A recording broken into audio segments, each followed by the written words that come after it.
$50 in gift cards you grab. Level up your graduation at Duffy's. Visit Duffy'sMVP.com to book your party today. Duffy's, our game is always on.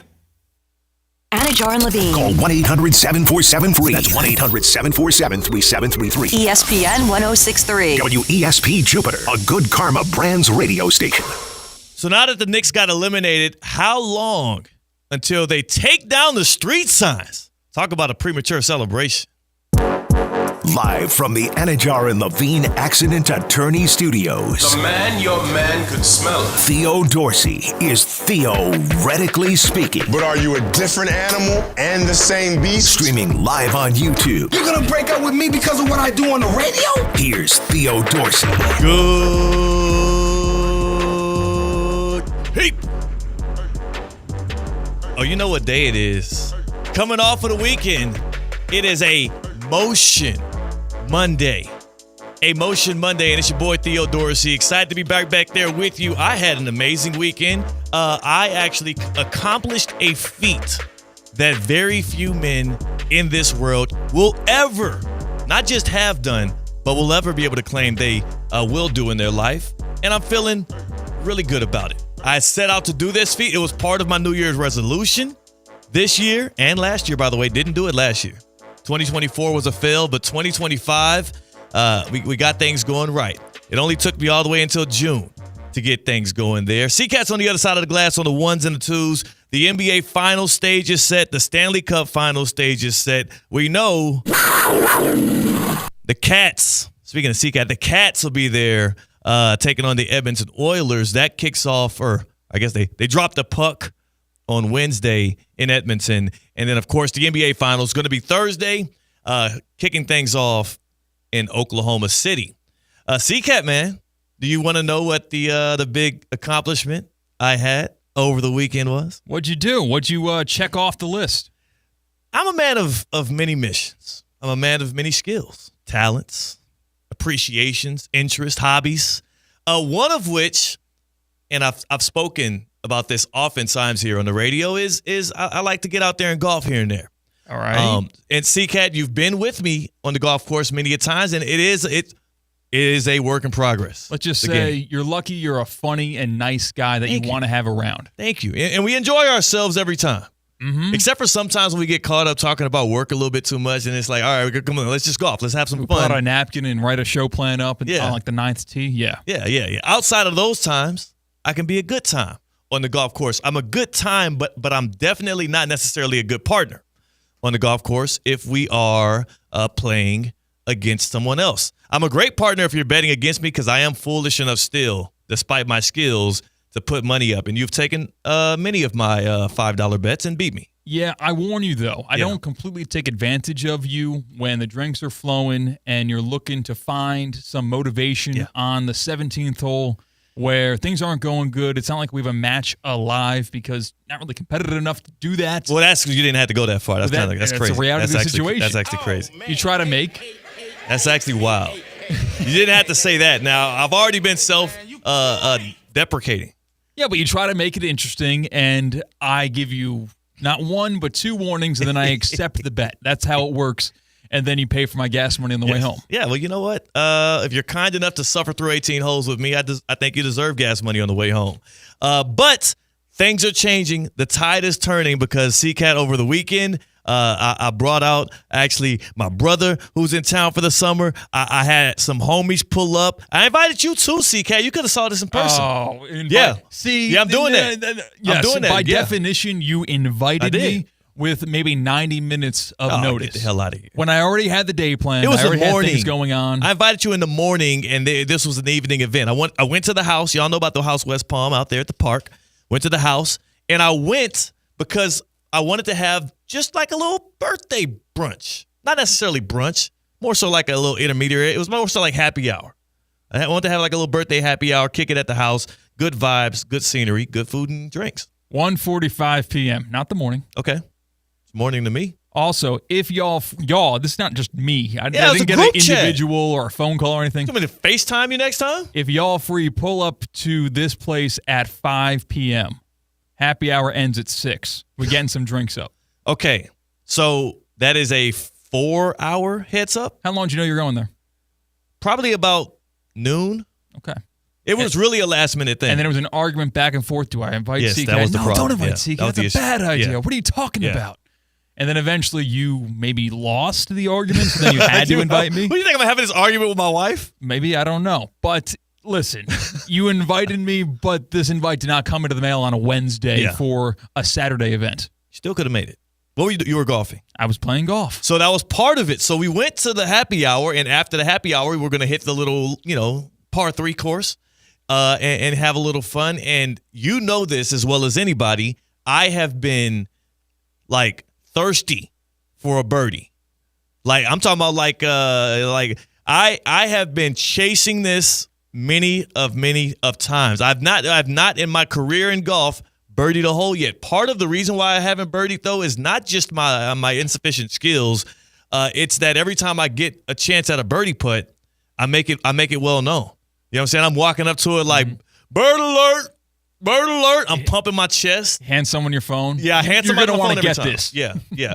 And I talk about it as if it's already going to happen. I like to manifest. I like to speak it into existence. And also, I'm just, you know me. I'm a little braggadocious. You're just showman. Sometimes. Yeah. So I did the same thing. You've seen me do it multiple times, and then I obviously missed the putt. I did the same exact thing on the second hole on this par 3 course with the lights shining down on me. Bright lights shining down. This is nighttime golf I'm talking about here, C-Cat. I stepped up to that putt, and it was, can I get a little music? I need something I need some dramatic music here. You dramatic? Because it's a Motion Monday, and I think I might have the most motion in sports. Give me some music, please. Anything. We'll begin. There we go, yeah. So as I walk up and I approach this putt, the ball actually, off the tee, this is a par 3, all right? It's got a bit of a draw at the top of the green, bit of a draw. Yeah. Am I using that right? Or? No, downhill, back towards the hole. Okay, you're putting uphill. Putting uphill. Well, no, first let me talk about the first. Can I talk about the first shot? I don't know. I will talk about the first shot. All right. Off the tee. So, no, saying there's a draw on the green does not make any sense. So, I do not know what you're talking about. Okay. Well, you got to check out this par 3. It was a very unique situation going on there. I'll skip the first shot. Let's get to the second shot because that's the one that mattered most. It was the putt. Did you hit a good shot or did you get lucky with a bad shot to get onto the green? No, so, rolled that thing up there. Okay, so you topped it and it was a downhill hole. Did not top it, but did it bounce a little bit and roll? Sure. Okay. Sure. Who's counting how many bounces and rolls it took? But it was about 9 feet out. The birdie putt was about 9 feet out. And as I approached this birdie putt, of course, this is post-happy hour Theo. And if you know anything about post-happy hour Theo, I'm talking about a couple buttons, a little bit down, a little loose, chain showing. My bravado was coming out. It was radiating through me as I walked up with my putter. I had to hand my wedge to one of my homies. We're walking out there with just a wedge and a putter, a little par 3 course, nothing serious. Walk up with the putter. It's about 9 feet out, and I look at everybody that were out there around the hole, and I said, hey, get your cameras out, people. I'm about to put on a show. This is a bird alert. People were a little bit nervous. 3 holes down, we're looking and watching. They're dropping what they were doing. Everybody, the golf course was still. Now, I'm not sure if that's because we closed it out. We were the last ones. You know who was there to catch it as well? Wow. Our guy Cameron Wolf, NFL Network, that joins the show weekly here, Howling with the Wolf. He has his camera out recording. My little bro got his camera out recording. My boy Mello got it. So 3 cameras on me right now. My question to you, C-Cat, is, of course, this is my first ever birdie. Have you ever hit a birdie putt with the bright light shining down on you and 3 cameras focused on you at once? Have you ever done that? No, we don't record my birdies. So, okay, didn't need that. So what I'm telling you is it's a different level of pressure I was dealing with right here. But you wanted it. You welcomed it. You asked for it. This is the life I live. You know me. I love the pressure. I thrive in these kind of contentious environments. I believe that adversity is necessary for growth. I walk up. I don't even take too much time looking over it. Read it. See the line. The line's in my head at this point. Knock it. Rolls. It actually rims around. Drops in. Crowd goes wild. Now, if that putt didn't fall, is it hit so fast and the pace is too much to where it goes very far away? No. A struggle? No. So you timed it both pace perfect. Yes. And line perfect? I wouldn't say the line was perfect because it did roll around. did go do a little merry-go-round around the hole first before dropping in. The pin was still in there. Now, if the pin was not in there, it would have went right in. So I should have got somebody to pull the pin. Was that a mistake on my behalf? Yeah. Yeah. So that was the only issue. You pulled the pin, I think. That was the only issue. I should have pulled the pin, but I like the pin being in there because to me it just adds to the theatrics of it for me. It adds to like the dramatics of it. Like it just is. It feels better on video. You feel me? No. No? I think everyone would disagree. No. You like the natural sound of the ball going into the bottom of the hole. I didn't That's get kind that. of like I know. Everything you just said is incorrect. As I was saying it, I realized that it would have been the pin better. Being in just reeks of a lazy old man who just want to bend down. But that's not fair. That's completely fair. Okay. But you trying to take away from my moment here? It's my first birdie story. Your rationale around it is all flawed. This is called confirmation bias. This is me trying to seek out reasoning to honestly probably didn't pull the pin out because they didn't expect me to hit the putt. But I did nail the putt and I celebrated and it was a great time. So what you say, I mean, based on that, to me, I feel like I do have the most motion right now coming off of this weekend. I don't know. There's already people in the chat talking about how a par 3 course birdie doesn't really count as a real birdie because you can luck onto the green and you can luck into a putt. You only get a couple of chances on par 3s on a real course. Yeah. So I don't know about that. So is a par 3 birdie like a push touchdown? Is it that level? Or no, a par 3 course. That's the important thing. A par 3 birdie, yes, that counts. I mean, it was only the second hole we played, though. Right, and you wouldn't have back-to-back par 3s to start a normal courses round. I only played 2 holes, though. We had to leave after that when it got too dark. Damn. Yeah, so I literally birdied half of my holes. So does that change anything for y'all? You're acting like I went through 9 holes and got 1 birdie. I birdied half of the holes I played. What'd you do on the first hole? On the first hole, that was my first swing of the day. It didn't go well. It went to a bunker. Okay. Did you like hit it out of the bunker? Because we knew we were pushing up close to the deadline. We ended up picking up. We had like 5 people on the hole. You're asking too many questions. No, I'm not. I know you're asking the right questions. I'm just letting you know that I birdied on the second hole that I played. I birdied on half of my holes. It was my first birdie ever, so I'm gonna be appreciative of it. I'm gonna celebrate the moment. I am going to ride that momentum. I might not pick up another golf club for a while here, but again, more lessons pending. And also more birdies on the way. Are you more intimidated now? No. Oh, okay. Dude. Par 3s, birdies on a par 3 course count. I mean, like. That's a birdie. As career birdies, yes. no. Yes, they do. If you're calculating like your handicap and all of that, you would never enter that score. So it's one step above hitting a hole-in-one on the mini golf course. That's what you're getting. Get the hell out of here. You pretty much went to a dunk tank at a carnival and hit the bullseye and said, yeah, I pretty much struck a batter out. That's what you're saying right now. Oh, man. Hey. Yeah. Man, you pretty much went to the carnival, did that, and then walked over to the darts balloon game and went 3 for 3 and said, I'm pretty much a professional darts player. That's what happened right there. This is crazy, bro. You went to an environment that is designed to make you succeed. You succeeded, and then you were counting the trophies. So here's the thing. You're trying to take the wind from underneath my wings here. I was floating high. I was feeling good about myself. Here's the thing. What joy does it bring you to try and discredit my birdie? Because I want to make a real one matter. I think this is for your own good. Because when you get your first real birdie. A real birdie? Yeah. It's still a real birdie. It just is not a birdie that is, like on a bigger course? There was 3 cameras on me at once. There were bright lights shining down on me, and there was the guy that was managing the course that was bearing his eyes down on me like, hey, get the hell off the course. It's a little late for y'all to be playing. Fine. A lot of pressure. You can birdie holes in mini golf, too. By definition, you call them birdie. Like it's a par 3, a long mini golf hole, very difficult to get it into. That's a birdie. We'll ask the fans that theoretically speaking. We'll ask the good people out there to see if they're more in line with your way of thinking. Do birdies on a par 3 course count? Can I count my birdie over the weekend at a par 3 as an actual birdie, my first birdie of my young golfing career, my young burgeoning golfing career? Yeah, you hit a home run in batting practice. In a home run derby, you hit a home run. Nice. I can't believe this, dog. This is crazy. This is crazy that I even have to do this. This is how I thought this was going to go. I thought I was going to say this, and I thought you were gonna be like really excited and cheering for me. Here's the thing too. I saw this big thing covered up in the corner of the office, had like a bit of a tarp over it. Oh, yeah. And when I walked by it, I'm like, damn it, did C-Cat hear about my birdie already? Did he like give me something? Oh, Yeah. no, that's not what's happened. That's not? No. No balloons? I saw, in fact, I knew you made a putt over the weekend, Yes. which is, hey, good on you. Thank You you. made a putt. I make a lot of putts, by the way. I didn't realize that was what you are considering, It at is. least before this show, your first birdie. It is my first birdie. Is it like a touchdown in preseason? No. Oh, my. 888-760-3776. 888-760-3776.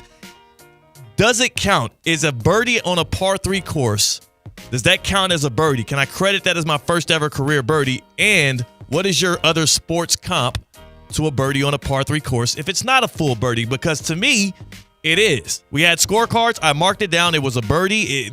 Look, I was supposed to get it in 3. I got it in 2. That's the definition of a birdie, but C-Cat's trying to derail from that. Let me know. I know we got a lot of golf professionals, a lot of golf savants in Palm Beach County and the Treasure Coast. Please fill me in because I'm confused as to why I'm getting all this hate from a guy I considered a friend. I even invited him to watch this thing in person, and he decided not to be there. 888-760-3776. 888-760-3776. Hit us up on the Baptist Health Hotline. Are you experiencing foot and ankle pain and need to see an expert in the field? Baptist Health Orthopedic Care has a team of foot and ankle orthopedic surgeons and specialists who are regarded as leaders in their specialty. Visit baptisthealth.net/ortho to learn more today. Baptist Health Orthopedic Care combines its resources of experienced physicians and leading-edge treatments and technology to provide advanced orthopedic, foot and ankle, joint replacement, spine, and sports medicine care. Visit baptisthealth.net/ortho for more information today. Baptist Health Orthopedic Care has offices conveniently located in Palm Beach County through the Florida Keys. Learn more by visiting baptisthealth.net/ortho. It is a Motion Monday. We literally have Coco Gauff in the quarterfinals of the French Open again. She's got motion.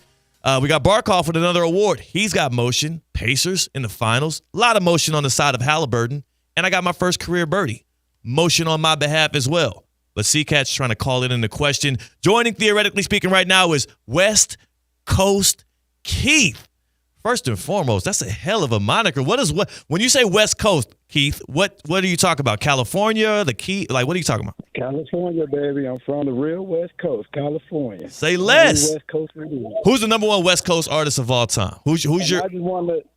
Before you get into that, I just need to know that. No kind of guy you are. Artist, I'm always go Pop because Pop represents the West, so I'm always go Pop, baby. That's what I'm talking about. See, he's a good guy. West Coast Keith is a good guy. He's got good taste. Now that we've established that, what's your ruling on the birdie gate here? Well, I want to say congratulations for hitting your first birdie. That's what I'm talking about. A birdie is a birdie. Regardless of where you do it at, it's a birdie. That's what I'm talking about, Keith.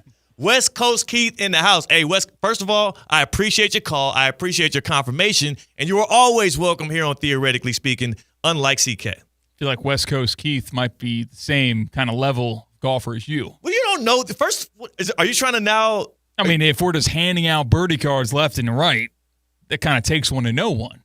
Where if he delegitimizes your birdie, he's got a lot of birdie skeletons in his closet that he's taking credit for. So what are you, like a professional golfer? Are you the gatekeeper of golf now, CK? You just broke 100 like yesterday, and now you're over here trying to rule out. West Coast Keith could be a former professional golfer. You know what area we live in? This guy, you know how many California golfers have moved to South Florida? I don't either, but it's got to be at least a few. I don't know. I'm not going to be ready to let West Coast Keith be judge, jury, and executioner on this debate. That's all I'm trying to say. What I will say is we have one objective voice so far, and that objective voice is ruled in my favor. So just, one point to me. Birdie season. So when Bird you call. are playing on a normal course, maybe it's a par 70, 71, 72, where you've got a good mix of par 5s and 4s and 3s, you're not going to celebrate your first birdie on one of those courses any differently? Be my second one. Same celebration. Last one I almost got was a good par 4 up at I think Martin Downs, Palm City. Almost got a birdie on the first hole there, actually, right out the gates. First or second hole, I can't remember. Actually, Jalen was with me. Jalen, who's in the YouTube chat right now, saying that the par 3 course is fraudulent, but also saying that you've been hating a little hard he was with me when I I don't know. almost birdied out the gates. It's a game of integrity, and handing out wins like that, I feel like only shorts yourself. No. I generally would agree with you, but we say that as if I didn't actually birdie the hole. I'm not calling myself a professional golfer. I'm not saying that I am now which, by the way, you're positioning yourself as such. I think as that a more qualified decider of this conversation. Yeah, well, no. I just don't. Just because you're better at golf doesn't mean you get to decide whether or not I hit a birdie or not. Maybe it means I'm more qualified than you. But you don't know if you're more qualified than West Coast Keith. And then Andrew in the YouTube channel guy, Andrew Crosby, birdie on a par 3 course absolutely counts. See, we're just picking and choosing. These are more points. I'm 2-0. I'm up 2-0 on you. Maybe Joe from Palm Beach Gardens is on my side. Joe, welcome into the show. Welcome into Theoretically Speaking on a Motion Monday, Joe. Are you siding with Kat here, or did I get my first career birdie? Well, let me ask this question. How long was the hole? I didn't measure it, Joe. If I were to get, I think it's I think it's 95 to 110 yards. It's in that range. Yeah, about 150, about $110, $115. Okay.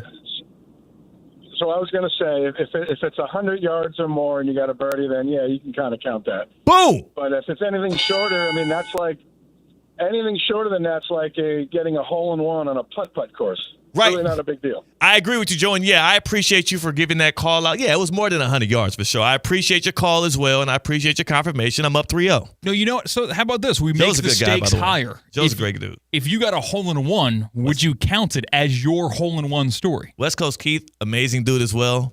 Joe's good. Andrew in the YouTube chat is good. At ESPN West Palm on YouTube, jump in with us and enjoy some of this and help me out here. Because if you support me, join in. If you support Kat, just act like we're not talking. It's hallowed ground where some of the best golfers in the world or, maybe never have gotten a hole-in-one before. So if you say, yes, I've had a hole-in-one, that means something. So if you had a hole-in-one of the par 3 course, you would count that? A hole-in-one does count at a par 3 course. I mean, if somebody asked me where did I hit it at, I would tell them the specific par 3 course. And then they would look at you and go, oh, yeah, sure. Cool, that's cool. They wouldn't believe me? I don't know. How does that not? They believe you. Golf is golf. These are holes. You're not manufacturing the story, but they would not consider it a true hole-in-one. What? It's the same as if maybe you reed-seed after hit one in the water. What's wrong with golf? I feel like you would also be the one where if you hit your first tee shot at a par 3 into the water, and then you reed-seed and do it again, and it went in the hole, no, you would I wouldn't do that because I've done it. I've birdied before in that way. Oh, okay. I birdied before in that way. I was with our guy Pierre Garcon, former receiver for the Colts, Niners, and elsewhere. Where else was he? Mountain Union, everything. John I. Leonard alum. I was with Pierre. We were on the Palm Beach par 3. And it was one of those that, hugged the coast. First tee shot, went left, hooked it into the water. Second one, put it like 3 feet away from the hole. I was so mad, and then I tapped it in. I was like, that could have been my first birdie. Didn't count it, C-Cat. Now you're calling out my integrity, and now you're finding out you're wrong. Good on you. Congratulations. But I know you're also an individual that loves to celebrate everything. C-Cat, look at this. How about a former college golfer? Would that count? Would that count? I mean, that's a higher level of golf than you. That's true. He's in the pecking order on the totem pole. I put him above myself. Cade Chumslin, ESPN West Palm, a guy who also played college golf in the area. He jumps into YouTube chat, says the birdie counts, and the hole-in-one would count at a par 3 course. You can't. That's like if I dunk on a 10-foot rim, that's still a dunk. Oh, you know what I'm saying? Oh, no. It's not like I put it on a 9-foot rim. Hell no. What? Wait, so is that the regulation? Yeah, it is. Oh, okay. I'm going to say, if you lower the rim, it's not a dunk. Yes, of course. Yeah, of course not. You don't say, not. I can dunk. No. Like, yeah, my Fisher-Price hoop in my living room, yeah, I can dunk. Yeah, I mean, yeah. So how is that? What? Because you never dunked in a game? Is that what you're trying to say?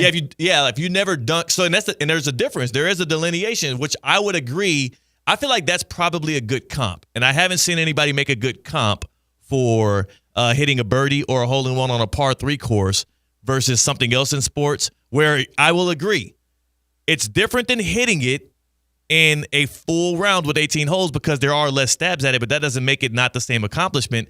And I will say in basketball, if somebody told me, if somebody's like, yo, I have dunked or I can dunk, there's a difference between dunking in practice or in warm-ups or just in general and having an actual in-game dunk. You know what I'm saying? Yeah.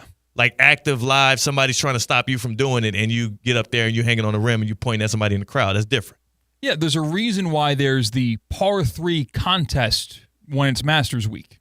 Yeah. And there's a reason why the greatest golfer in the field doesn't win the par 3 contest during Masters Week. Because it's not a true test of golf acumen. It's a different type of game. It's fine. That's why the best player in baseball, the best hitter in baseball doesn't win the home run derby. That's nice. You prove something in that aspect, but it's not really saying anything about your golf game. This is crazy. You had 18 chances to get 2 lucky shots. I had 2 chances, and I birdied the second one. If you don't birdie any hole at a par 3 course, then I think they should start, having bouncers at the golf course and not allowing you in. It would be more of a lead of a show if you didn't birdie any hole on the par 3 course. I've done which that. I'm sure. Oh, okay. Yeah. Dang. Okay. At the Palm Beach par 3 with Pierre. Yeah. Should I hit the dump button? It's okay for me to not. I know, this is the problem with golf. This is the problem with golf. CCAT is the number one problem with golf. Somebody's getting incrementally better at their game. They're working at it. They're feeling appreciative of the journey. I thought golf was about the journey. It's about life. It's about learning how the trials, and you continue to work at it and get better, and you celebrate small wins. And here goes CCAT trying to pour water on me, trying to rain on my parade, and trying to take my birdie away. But you can't take it away, CCAT, because it's on camera. I'm going to make sure I upload that to ESPN West Palm's YouTube page now. Now you're going to have to watch it on loop. Then get 11 views. It's going to be you 11 times. Exactly. On the other side here, we'll get to who actually has motion in sports because when I look at the Stanley Cup final in the NHL, our team in our backyard looking to claim its second straight Lord Stanley Cup. When I look at the NBA finals right now, and you got Shai Gilgeous-Alexander and Tyrese Halliburton, you got Pascal Siakam, and you got Jalen Williams. You have these young, trying to make a name for themselves stars who are going to be duking it out for the biggest trophy. I would say there's a little bit of motion involved in that. What are you chuckling about, CCAT? Nothing. Okay. We'll talk about that on the other side. Giggling at my co-host. Yeah. Is that a crime? Yeah. I think it is. And also probably punishable in at least 8 states. That's CCAT. I'm Theo Dorsey. It's a Motion Monday. We're theoretically speaking on ESPN 106.3.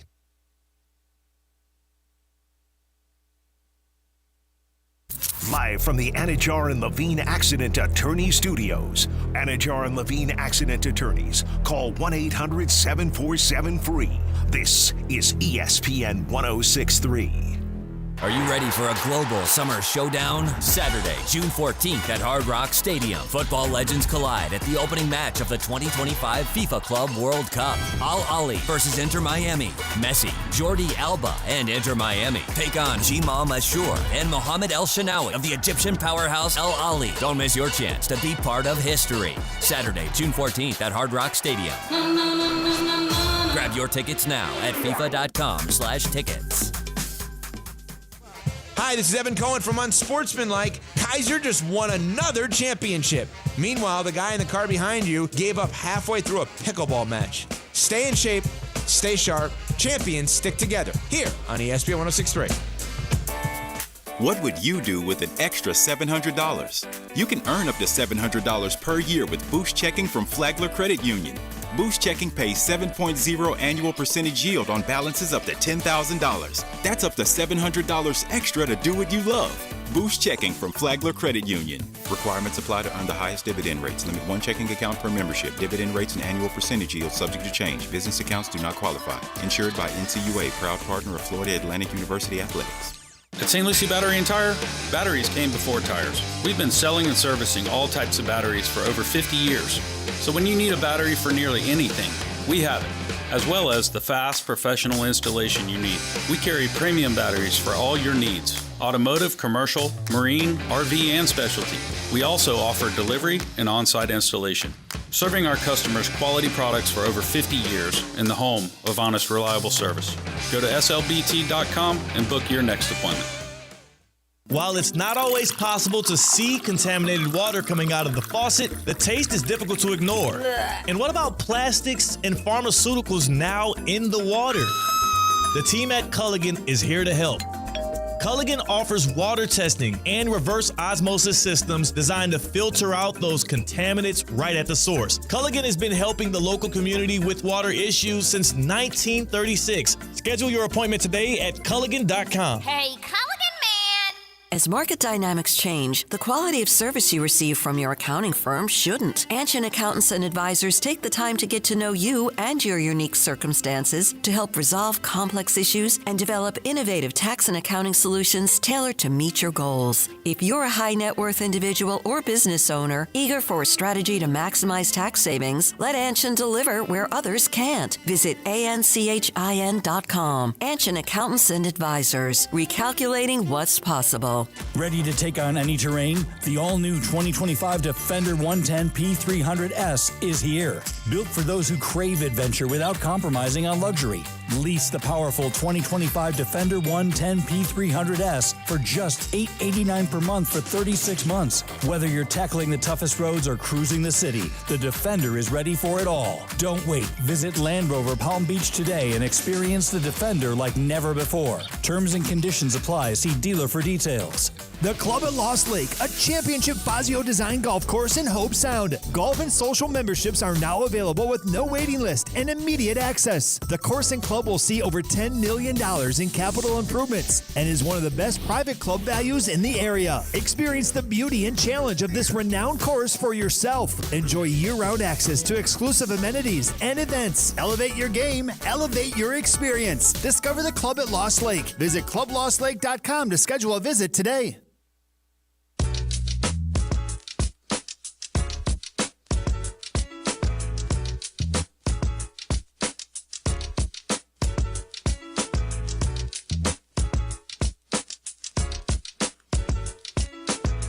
Live from the Anajar and Levine Accident Attorney Studios, Theo Dorsey is theoretically speaking. Streaming live on YouTube, here's Theo Dorsey. Got to keep it G with y'all. You know, I'm too honest. I'm honest like that. Who's the one? The president they say was honest. He had a nickname. He had a big hat. Honest Abe. Honest Abe. Honest Abe. I'm just like him. What else was he known for? He made like cherry trees? Or was it what kind of That was tree? George Washington cutting down the cherry tree. Yeah. Is that him? The wooden teeth, I think. Wooden teeth was George Washington. What else did Abe have? He had the big hat. Obviously, he had the big fiasco at the theater. Emancipation Proclamation. Big fan. What else? He had something else, though, about him, but he was honest. And I'm honest. I got to be honest, C-Cat. I had an AC scare last week. Really? A scare. I noticed that the house wasn't cooling the way I anticipated. And here's the thing. Generally, I don't have this happen anymore because I got the new EDS air conditioning and plumbing system. But you know what? Then I realized after I called up EDS, did a little troubleshooting, it was actually my thermostat. I had a little one of the little smart thermostats. Ooh. And I in my absence, coming back from that trip from Europe, in my absence, I had left it on a certain setting, like an away type setting, and it was still kind of stuck in that mode. So where it was trying to save you energy because you weren't going to be in the house, but now you are in the house. Exactly. So I'm over here thinking, oh man, it heated up again. The temperatures are rising, and my AC might be doing that thing it used to do back in the past. And then thankfully, that call with EDS air conditioning and plumbing solved that up for me.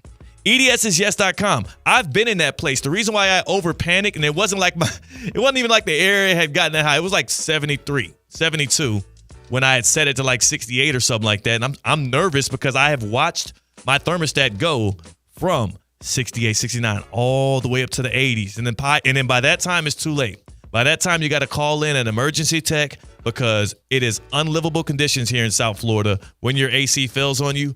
But thankfully, I've been in good hands, and you can get in good hands as well. Is your air or water flowing perfectly in your home? If the answer is no, EDS is yes. They are a trusted air conditioning and plumbing expert here in Palm Beach County. They've been doing it since 2006. Plus, they have flexible financing options so your budget won't stand between you and the comfort you deserve. Call today or visit EDSisyes.com. When comfort matters, EDS is yes. C-Cat, when motion matters, your boy is on the scene. I got the motion coming off of the weekend following my first ever birdie. Yes, it happened at a par 3 course. And yes, given the votes that we put out there and the results coming back, sounds like it counts. Another person that feels like their accomplishments count despite the competition, despite the lack of accolades, Tyrese Halliburton. Mm-hmm. Man, were you watching after Game 6 when the Pacers absolutely obliterated the Knicks and Halliburton and all of his Pacers teammates and everybody was up on the little podium about to get the award? Clearly, Tyrese Halliburton is the best player for Indiana. Clearly, he's their engine. He had 2 duds of a game, and he didn't shoot it that well from 3. But without Tyrese Halliburton, the Pacers are likely more than a shell of themselves. As they were getting ready to announce who gets the Larry Bird Eastern Conference MVP trophy of the Eastern Conference Finals, Halliburton not only pointed at himself, but he started to step forward to take said trophy. And that was when the name that was called sounded nothing like Halliburton. It was Pascal Siakam. Mm-hmm. The Drewski skit. It was literally, and that's the thing, art imitates reality and vice versa. That felt like a skit. That felt almost semi-intentional, and that felt like a little bit of disrespect on behalf of the voters. Do you know how the Eastern Conference Finals, like the Conference Finals MVP stuff works? No. It is similar to the NBA Finals MVP. They take reporters, people that have been following the series, covering the team. They usually try to mix in a couple national and local, and they do a vote. I believe it was 9 votes for the finals or conference finals MVPs, and the votes went 5-4. Close vote in favor of Pascal Siakam. You look at their stats for the series, Halliburton actually kind of had better stats outside of the fact that Siakam was hot from shooting from deep, so his efficiency looks a little bit better. But Halliburton, I mean, if you objectively speaking, I have no dog in the race. Halliburton's the better player. Oh, of course. And he is the face of this playoff run for obvious reason. Oh, and my yes, gosh. This is an Eastern Conference Finals award, but sometimes the body of work kind of pushes you over the edge when it comes to hand out hardware towards the end of these series. And he would deserve that because the moments he has put out there, and I know he had those 2 duds in the series. He had Game 5 when they could have clinched it, 8 points, 6 assists. Didn't really get many shots up, was pretty much useless from the floor, 28% from the floor, not so good. He had another game with just 14 points in the series, but it was 11 assists. He was around, 8 rebounds. He played a full game, and they won that one. So, yes, he had the disappearing act, and that probably put a sour taste in voters' mouths, whereas Siakam was a little bit more consistent in every game. Didn't have the peaks, but didn't have the valleys. I think Halliburton's got to win that award. Now, him not winning it, I do think, though, adds to the motion he has as he gets ready to enter into a NBA Finals against the Thunder, where the Pacers are looking like one of the biggest dogs I've ever seen at a championship stage, especially in the NBA. Have you seen the odds? It's kind of unfair. It's like minus 750. Foregone conclusion, according to the bookies. Like, we talked about it before, but the NBA Finals ended when the Western Conference Finals ended, and the Western Conference Finals seemed to end like in Game 2. So this right here is a bit of a foregone conclusion. 2 small market teams, 2 teams that don't have a lot of big names on them, but they have seemingly bright futures, are going to be taking things off. I think Thursday we tip off the finals in Oklahoma City, and it feels like what the sports books are telling us and what our eyes likely tell us if you watch what the Thunder have done, this series is all the way over. That's why I feel like a guy like Halliburton has hella motion right now, because he has an opportunity to continue to do the unthinkable. Before the season tipped off, his peers voted him most overrated. And what does he do? The Pacers go through the Bucks and Giannis Antetokounmpo, one of the 3 best players in the league. They go up against this Knicks team. I don't know how much credit you want to give them for being I'm not, especially this deep in the playoffs with a coach, a Tibbs coach team. I'm like, they're probably a little bit worn down, and the Pacers ran them up and down the court. So I am not that big on this Knicks team, but they pushed them to 6, and they've been good enough. They beat the dang Celtics, by the way. That was supposed to be a dynasty. And the Pacers in the second round got through the one team that people thought had the only chance to beat the Celtics, and that was the Cleveland Cavaliers, who had like a 64-win regular season, was dominant throughout the East. The Pacers went on an extremely difficult route, and it has ended in the NBA Finals, and you got to give Halliburton, Siakam, and, of course, we talked about this last week, Rick Carlisle the credit. They got a lot of motion coming into this thing. I do think that motion gets halted, and I do think that if you're Halliburton, I love how he's cashing in right now. I love how he is stomping on the Knicks' grave, being braggadocious, leaning in on who was it? Somebody said something. Ben Stiller, I think, tweeted something at him, and he's pouring water on them like, you better celebrate now because it's about to get real, really, like the Denzel meme we talked about before. Remember the Titans. Ain't fun anymore, is it? Ain't no fun. My question for you is, and maybe you're not the most qualified person to answer. I am. I guarantee I am. Who's more hated? You ask everyone today, right now, from Knicks fans, Trae Young or Tyrese Halliburton? Because that Trae Young hate, it's fun and he plays into it. Yeah. But now you have more substantial beef there. Halliburton got them one to fire Coach Tibbs, coming off of the greatest singular season I've ever seen the Knicks have. They were 2 wins away from the NBA Finals. Halliburton did them so dirty that he got them one to fire Coach Tibbs. And also, it's got to be Halliburton, not just because of the recency of it all, but he also re-invoked the Reggie Miller choking, which was the last time they were close to doing something big.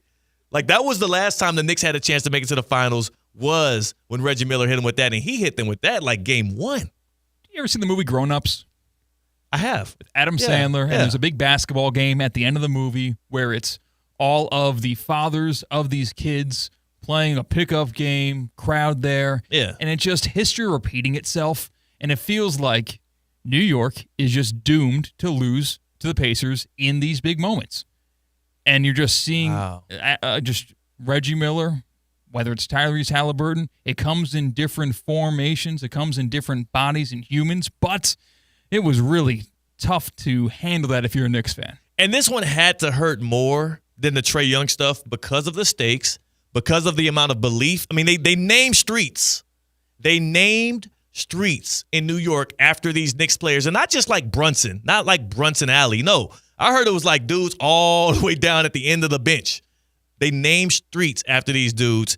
They had Karl Anthony Towns and Jalen Brunson and Mikal Bridges. You had the Nova Knicks. They thought they had the favor of the Pope because of the Villanova ties. Like, Knicks fans were all in on this squad, and then that dude, Tyrese Halliburton, beat you while Reggie Miller was also in there parading it on. That had to sting. They hate Halliburton. Yeah, they hate Halliburton. They hate Reggie Miller.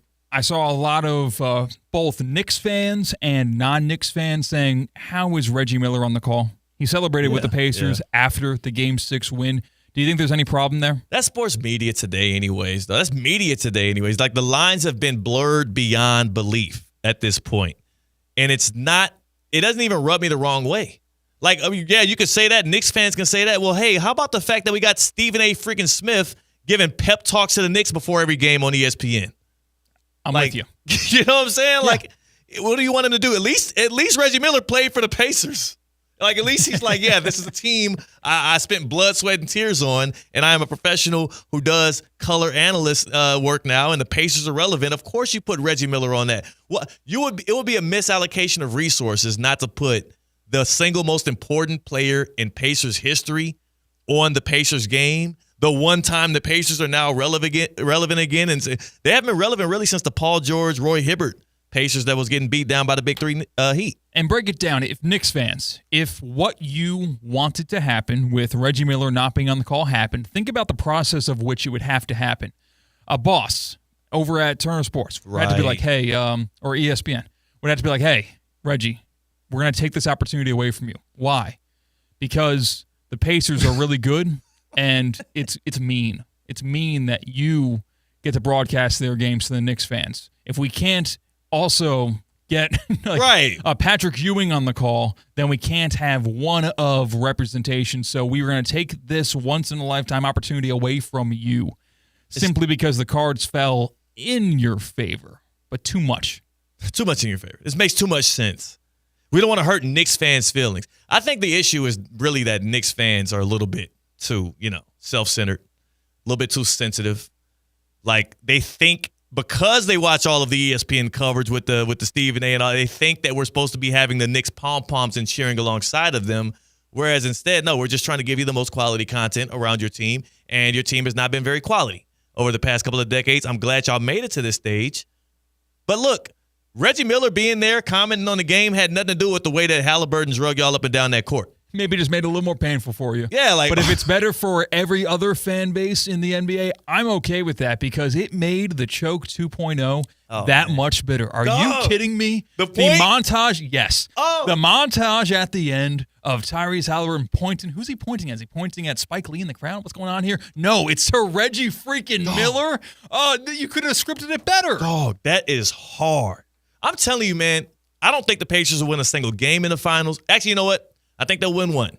We'll never think that the Pacers are going to win this series.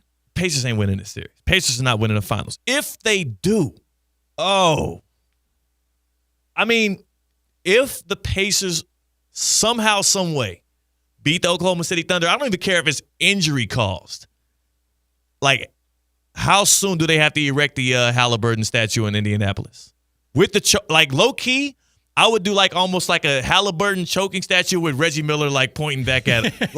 It's got to be equidistant. Like normally, okay, so he was 15.65 feet away. So we're going to put him across the park, a walkway where you walk in between both Tyrese doing the choke and Reggie Miller with the headset on doing the point. This will be one of the single greatest, most to scale too. Right, to scale, life size. I can't think of a more unpredictable champion than this year's Pacers. Again, this is not to discredit theoretically speaking. This is one of the best programs you're going to be able to tune into. And we thank you every time you do. Tell your smart speaker to play ESPN 106.3. And we thank you every time you hop on YouTube and hit in at ESPN West Palm and subscribe and watch us. We are down the line. We are objective. We keep it G with you. That's what CCAT and myself, Theo Dorsey, look to provide you. I'm not trying to discredit us or Tina, who was in on this. Before these playoffs even started, we all got together, and out of the 16 NBA teams, we drafted 12 of the 16. Each of us got 4. 12 of the 16 of who will win the championship as a bet amongst us, all of us. This wasn't like a joke. No, a lot of opportunities to one of us get that right. We had a lot of opportunities. And there were 4 teams that obviously couldn't be picked.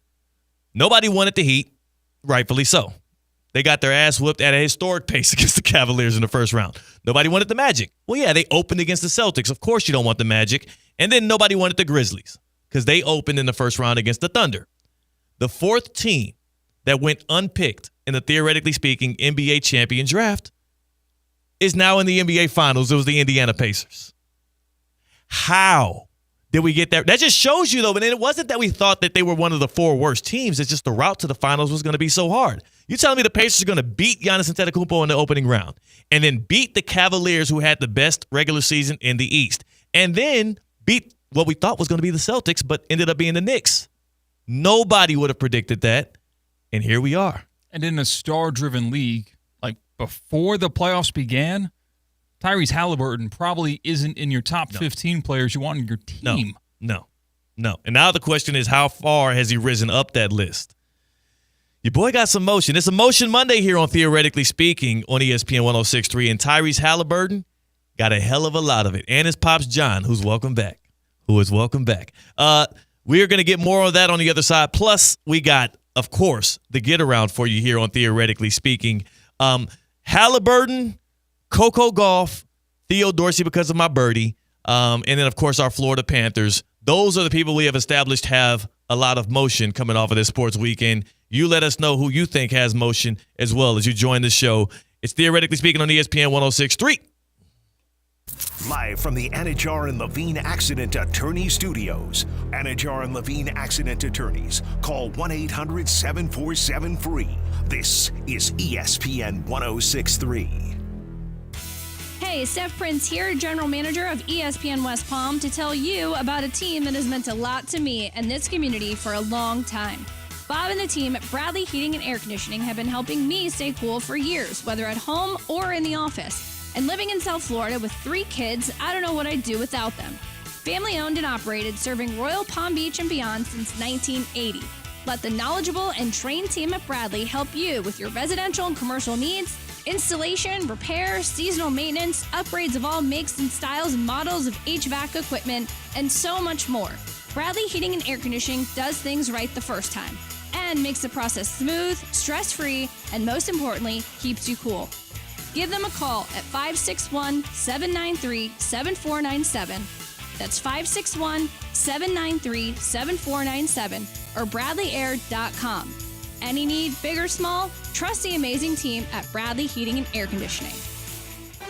Breaking news on ESPN 106.3 is brought to you by St. Lucie Battery and Tire. This just in, we begin this hour with breaking news. When news breaks, ESPN 106.3 has it covered. We've had developments. ESPN 106.3 can now report.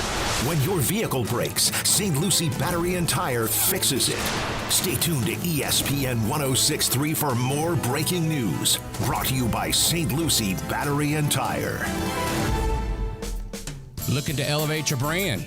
Whether a small business, a nonprofit, or a national event, Team IP has you covered. Our corporate and digital divisions offer custom apparel, promo products, and POD e-stores with no inventory, no warehousing, and no fulfillment hassle.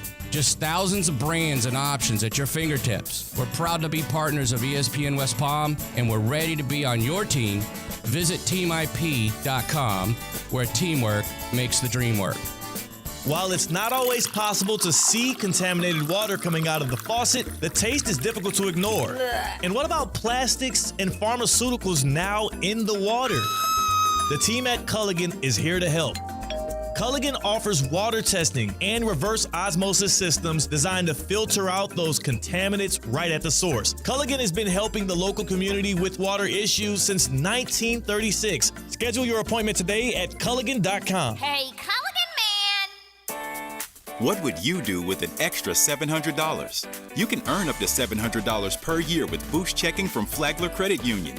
Boost Checking pays 7.0 annual percentage yield on balances up to $10,000. That's up to $700 extra to do what you love. Boost Checking from Flagler Credit Union. Requirements apply to earn the highest dividend rates. Limit one checking account per membership. Dividend rates and annual percentage yield subject to change. Business accounts do not qualify. Insured by NCUA, proud partner of Florida Atlantic University Athletics.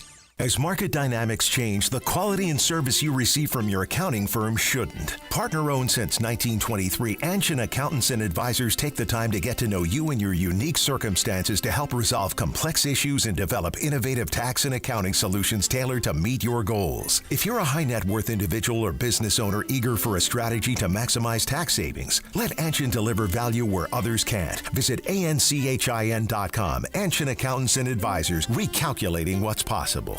The Club at Lost Lake, a championship Fazio design golf course in Hope Sound. Golf and social memberships are now available with no waiting list and immediate access. The course and club will see over $10 million in capital improvements and is one of the best private club values in the area. Experience the beauty and challenge of this renowned course for yourself. Enjoy year-round access to exclusive amenities and events. Elevate your game, elevate your experience. Discover the Club at Lost Lake. Visit clublostlake.com to schedule a visit today. It's Evan Cohen from Unsportsmanlike, and ESPN 106.3 is your home for the Stanley Cup Final. The Panthers, the Oilers, live, streaming everywhere, and on the air, Lord Stanley lives here. Wednesday, it's Game 1. We go live to Edmonton at 7:30 here on ESPN 106.3. Duffy's Sports Grill is raising a glass to the class of 2025. Every graduation deserves a party, and Duffy's is the place to celebrate. Reserve your spot now and let Duffy's handle it all. With private party spaces, party platters, and custom menus for groups of 12 or more. Plus, now through June 15th, get a $10 MVP bonus for every $50 in gift cards you grab. Level up your graduation at Duffy's. Visit Duffy'sMVP.com to book your party today. Duffy's, our game is always on.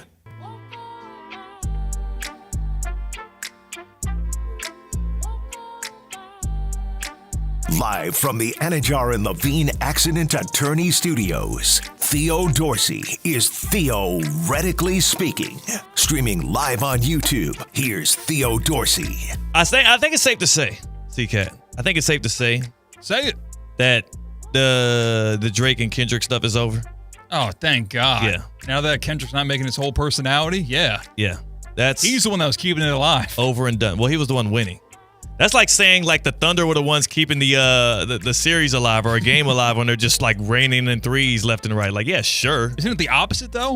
What do you mean? If you're the one winning, you have more control of shortening something. Well, I mean the game. It's like a game, not the series. You're right. That's why I changed it midway through. So it's more like baseball.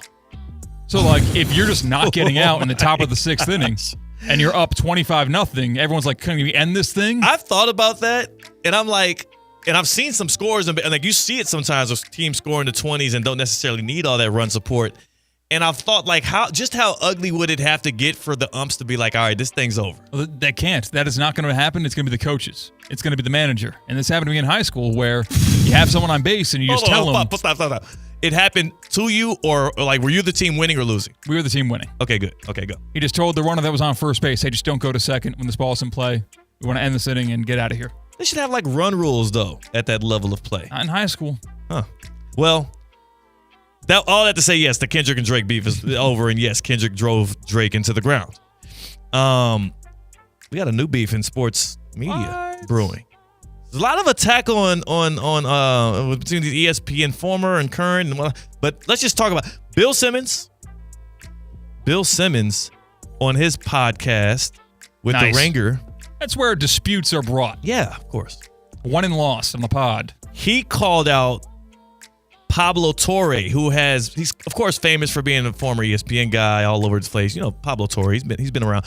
But Pablo Torre over the past couple of months has been digging deep into the whole Bill Belichick, Jordan Hudson debacle, and it's an interesting topic. He's been turning over every rock. We are knowing about this relationship, business and personal, because of Pablo Torre. It's mostly because of Pablo Torre on his podcast. Pablo Torre finds out. Bill Simmons got absolutely disrespectful. He said, I've never seen anybody dying on a stupider story for a week and a half while pretending you're a journalist. Ooh. That's what Bill Simmons said about Pablo Torre. There's one thing about journalists. You question their journalistic integrity, and they get mad. It's like talking about a child to a mother. Yeah, 100%. Or talking about a mother's parenting ability. That too. Or a father's parenting ability. What sparked LeBron v. Stephen A. Smith? Stephen A. said LeBron was a bad father. Talk to these fragile journalists, tell them they get their facts straight, and they see red. Well, I mean, here's the thing. Journalists. Yeah, I hate them all. Yeah, it's because, as a current, am I current or former journalist? Listen, I don't know. I think of myself as a journalist. Every single day we stray. Yeah. It doesn't feel like journalism anymore. I got a journalism degree. I have a background in journalism. This doesn't. But what I will say is Pablo Torre, he fought back. What did Pablo do 1 hour ago defend himself and his journalistic integrity? 1 hour ago, he quote tweets the awful announcing tweet that talks about what Bill Simmons said on his podcast. He says, "Dear Bill Simmons, since you have such a strong public opinion about my work, I happen to have a few questions for you specifically. Unless you're afraid of @Pablo Finds Out," that's his podcast, and someone just pretending to be a journalist, of course. Thanks, Pablo. So is that threatening Bill Simmons? I can't tell if he's inviting him onto the show or threat. It feels like a threatening tone, but also an invitation onto the show, almost as if Pablo knows something about Bill Simmons that Bill doesn't want to get out, and he's saying, come on my show so we can discuss that. I guess. I don't know. Maybe I'm giving benefit of the doubt because I don't want to incriminate anyone more so than they already were in that text. Because whenever you accuse someone of something, not like a life-threatening. So is it that Bill Simmons knows things about Bill Belichick that Pablo Torre wants to get to the end of? No. I think Pablo knows something about Bill. Because he says, since you have such a strong public opinion about my work, I happen to have a few questions for you specifically. Then he follows it up. And you could tell he's mad. I'm going to show the camera. You could tell he's mad because it's kind of like, he spaced it out. Like this is like a really well-constructed tweet. I'm sure he passed it to a couple of friends like, hey, is that good? You like that tone? Think about this line. Yeah. Now, here's another. Right. Should I delete that part out? Was that too strong? Is that good? No, add an exclamation point. The next line. Unless you're afraid of Pablo Finds Out, that's a show, and someone just pretending to be a journalist. And he put that in quotes. He's talking about himself because that's what Bill Simmons said about him. And he says, of course. Then he signs it like it's an email. This is a tweet. Thanks, comma, another space, Pablo. This is a threat. This is a threatening invite onto his podcast, and I think he got some dirt on Bill Simmons. Yeah, and I'm interested.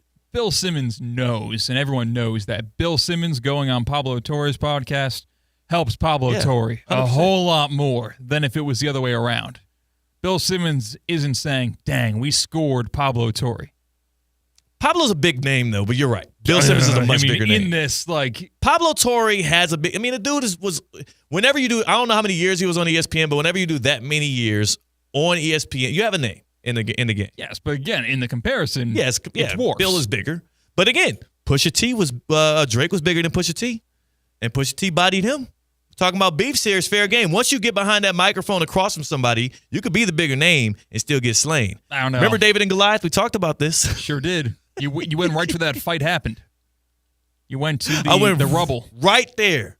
I saw some of the remnants of Goliath right there underneath Michelangelo's interpretation of King David. Yeah. All right. You want to get around? In Firenze, Italy. Can we do a get around on the other side? Yeah, sure. Right at the top of the hour. Happy hour on the other side. Beef brewing in sports journalism, and I'm mad I'm not a part of it, man. I'm mad I'm not getting in on this. I might just tweet and see if I can get involved. I don't know. I'm not a threatening guy, but maybe I'll just invite him to Theoretically Speaking. I'm inviting you to the second hour of Theoretically Speaking, where we get around as well. That's C-Cat. I'm Theo Dorsey. We are Theoretically Speaking on ESPN 106.3. Anajar and Levine. Call 1-800-747-FREE. That's 1-800-747-3733. ESPN 106.3. WESP Jupiter, a Good Karma Brands radio station. ESPN 106.3 is your home for live sports presented by Hard Rock Bet. Home of the Miami Heat, now the new home of Inter Miami. Catch all the games and the biggest matchups throughout the week right here on ESPN 106.3. Hard Rock Bet, it's Florida's official sportsbook. Try Hard Rock Bet now and receive up to $100 back in bonus bets if your first bet does not win. Hard Rock Bet, roll with us. It's offered by the Seminole Tribe of Florida. Must be 21 plus and physically present in Florida to wager. Terms and conditions apply. Concerned about gambling, call 1-888-ADMIT-IT.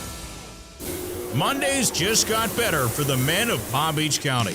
Unlimited Auto Wash is offering $5 off any wash every Monday at all 6 convenient locations.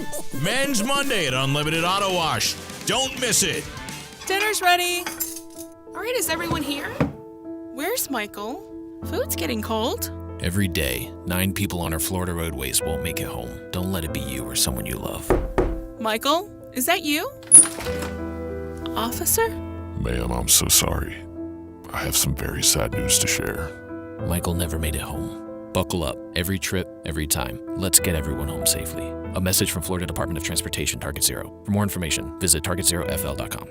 Summer is heating up, and so are the St. Lucie Mets. Clover Park is the top summer destination for sports fans looking to get the most bang for their buck in June and July. Be there for all the excitement on the field and in the stands. Saturday, June 7th is Faith Night with post-game fireworks and a concert. June 19th through the 21st is Military Appreciation Weekend. The biggest and best fireworks show on the Treasure Coast is coming to Clover Park on Thursday, July 3rd. Tickets are on sale now at stluciemets.com. See you at the ballpark this summer. Breaking news on ESPN 106.3 is brought to you by St. Lucie Battery and Tire. This just in, we begin this hour with breaking news. When news breaks, ESPN 106.3 has it covered. We've had developments. ESPN 106.3 can now report. When your vehicle breaks, St. Lucie Battery and Tire fixes it. Stay tuned to ESPN 106.3 for more breaking news. Brought to you by St. Lucie Battery and Tire. What would you do with an extra $700? You can earn up to $700 per year with Boost Checking from Flagler Credit Union. Boost Checking pays 7.0 annual percentage yield on balances up to $10,000. That's up to $700 extra to do what you love. Boost Checking from Flagler Credit Union. Requirements apply to earn the highest dividend rates. Limit 1 checking account per membership. Dividend rates and annual percentage yield subject to change. Business accounts do not qualify. Insured by NCUA, proud partner of Florida Atlantic University Athletics. The playoffs are heating up, but your home shouldn't. Stay cool with EDS Air Conditioning. Right now, qualified customers can take advantage of 0% interest for 60 months on a brand new AC. Hot streaks belong in sports, not in your home. With over 800 Google reviews and a 4.8 star rating, EDS is the name you can trust since 2006. Visit EDSIsYes.com today. Game day comfort starts now. Don't sweat the small stuff. Live from the Anajar and Levine Accident Attorney Studios. The man your man could smell it. Theo Dorsey is theoretically speaking. But are you a different animal and the same beast? Streaming live on YouTube. You're gonna break up with me because of what I do on the radio? Here's Theo Dorsey. Good people. This is June 2nd, a Monday, a Motion Monday. This is the happy hour of Theoretically Speaking. Tina's on the way. She'll be here in about 15 or so. Tina's on the way. Don't you worry. If you're watching on the YouTube stream and you're like, whoa, I didn't sign up for this. Usually in a happy hour, I'm used to Theo right here, and I'm used to C-Cat right there on the other side of the glass on the ones and twos. But where's Tina? I know. I get it. She'll be back. She has some things to take care of. One thing I do know is we're going to hop on this get around and have a good time. We also have an update on the Stephon Diggs scenario out in New England. That's important. That might be more important to get. We got to talk about that, and then we'll get into the get. Is that cool with you? That's cool with me because Okay. I prefer my NFL football players be on boats with Joes, Yes. not boats and. Hey, all right, this guy. Uh-huh. We got to get our guy Kevin Bozeman, stand-up comedian, back in here because he missed all the good ones. he missed them. Oh yeah, I think I'm gonna clock out. You can run the show for the end. I'm good. You might be forced to clock out, depending on who heard that joke. Stephon Diggs is back at practice. He's done with the boats, and he is running drills with the New England Patriots. And again, remember, he's coming off of the ACL tear, looking good. I see him running around cones. The Patriots have their wide receiver one back. He's got to feel good because he went in a Houston Texans locker room that it was kind of everybody's fighting. They kind of had four viable options out there, and you're fighting for the 1 spot and the 2 spot, and the consolation prize is the 3 spots. He's walking into New England, and he is top dog like he was used to in Buffalo.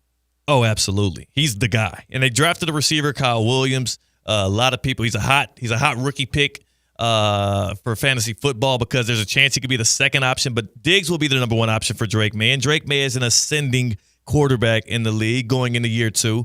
Did you see the video that Stephon Diggs posted yesterday, though? Because today we see videos of Diggs running routes. Yesterday, Stephon Diggs, I think this is a nighttime boat. There's a nighttime boat video of Diggs. Still on a boat? Yeah, this guy, I mean.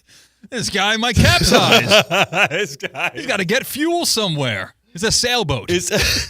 Like there's no motor. They're just like, who's booking these boats? Does he have like his assistant in the morning is like, okay, help me out with the rehab here, and then make sure what time is their boat today? Maybe Stephon Diggs is just a nautical mastermind. I think so. He just loves boats, like not just the drinks and the women and all that on the boat. He just likes sailing. Maybe that's it. It's paramount is obviously being on the boat because you can be with the women and the drinks anywhere, and he keeps choosing boats. Mm-hmm. So it's got to be intentional at this point. So he has, oh my gosh, he got some real ice on his neck. So much so that there's not a lot of light in the video I'm looking at here, but you can see the diamonds dancing all around his chain. Big platinum chain, big diamond medallion on his chest. But that's all in the background because in the foreground of Stephon Diggs on this boat shirtless yet again is not the ladies, not the friends of Cardi B this time, but actually Cardi B doing what the kids like to say, throwing it back on him, giving a little dance, little dance, a little happy time for Stephon Diggs. So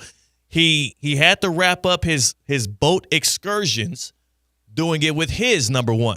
Wide receiver 1 had to wrap up with his number 1 before he can get back to practice. All is well in Whoville. Diggs got his girl. Diggs is on a boat again, and now he's back at practice. Do you think Mike Vrabel is pleased that this chapter can now be closed and he can move on to football because he got all his fun out the way? It's better happening in June and May than happening in October. Right. Put it that way. Did the boat, the Giants wide Giants receiver boat, that was like on the bye week. Bye week in the playoffs, if I recall. So it wasn't just their scheduled week 8 bye week.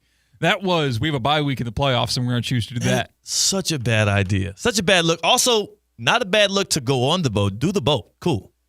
You shouldn't have let the pictures get out there. That was pretty silly. You want to take a trip? Let's take a trip. Buckle up. I get around. What you mean you don't know? Round and round. Check me go. I get around. The Get Around is our vehicle to get from place to place, city to city, topic to topic among sports. We don't want you to miss a single headline, so we deliver them to you no matter where they are. And as Diggs travels via boat, we travel via the Get Around. Where we at first? Next stop. We are going to Indianapolis, Indiana, because the Pacers put the Knicks out of their misery, winning Game 6, winning the series 4-2. But we're not there for the on-court action. We talked about how Pascal Siakam won Eastern Conference Finals MVP over Tyrese Halliburton. We talked about how unlikely it is to see the Pacers represent the East in the NBA Finals. Crazy. We're going to talk about media buzz because the NBA on TNT guys, they're taking their ball and they're going home. Yes, Shaq, Chuck, Ernie, Kenny, not on Turner Sports, not on TNT anymore, going to ESPN. So how did Shaq brace ESPN for what's about to come? He had this to say in the waning moments of Inside the NBA. And to that new network we coming to, we not coming to F around. And since it's the last show, I'm going to say it. We not coming to F around. We kicking ass, we taking names, and we taking over. Okay? Hold on a second. Hold on a second. Okay. First of all, Shaq, that was demonstrative. It got the people going. It got me nervous sitting in this seat. I got these 4 letters right behind me here. I'm like, you. Who's safe? Who is safe? We got move over, theoretically speaking, from 2 to 4. It's time for Shaq time on ESPN West Palm. Here's the question, because that's a wildly popular show, but the people love us here, C-Cat. Do you think if Inside the NBA was like, yo, part of us moving to ESPN is we also need our show to stream specifically between 2 and 4 on ESPN 106.3. Video or not, we need that audio on there because we just want to bump Theo and C-Cat because like he said, I mean, go back, play the sound again. He didn't say he was discriminating. He said, play it. Let him. And to here's that Shaq. new network we coming to, we not coming to F around. And since it's the last show, I'm going to say it. We not coming to F around. We kicking ass, we taking names, and we taking over. Okay? Those are 3 great things to have in a future employee.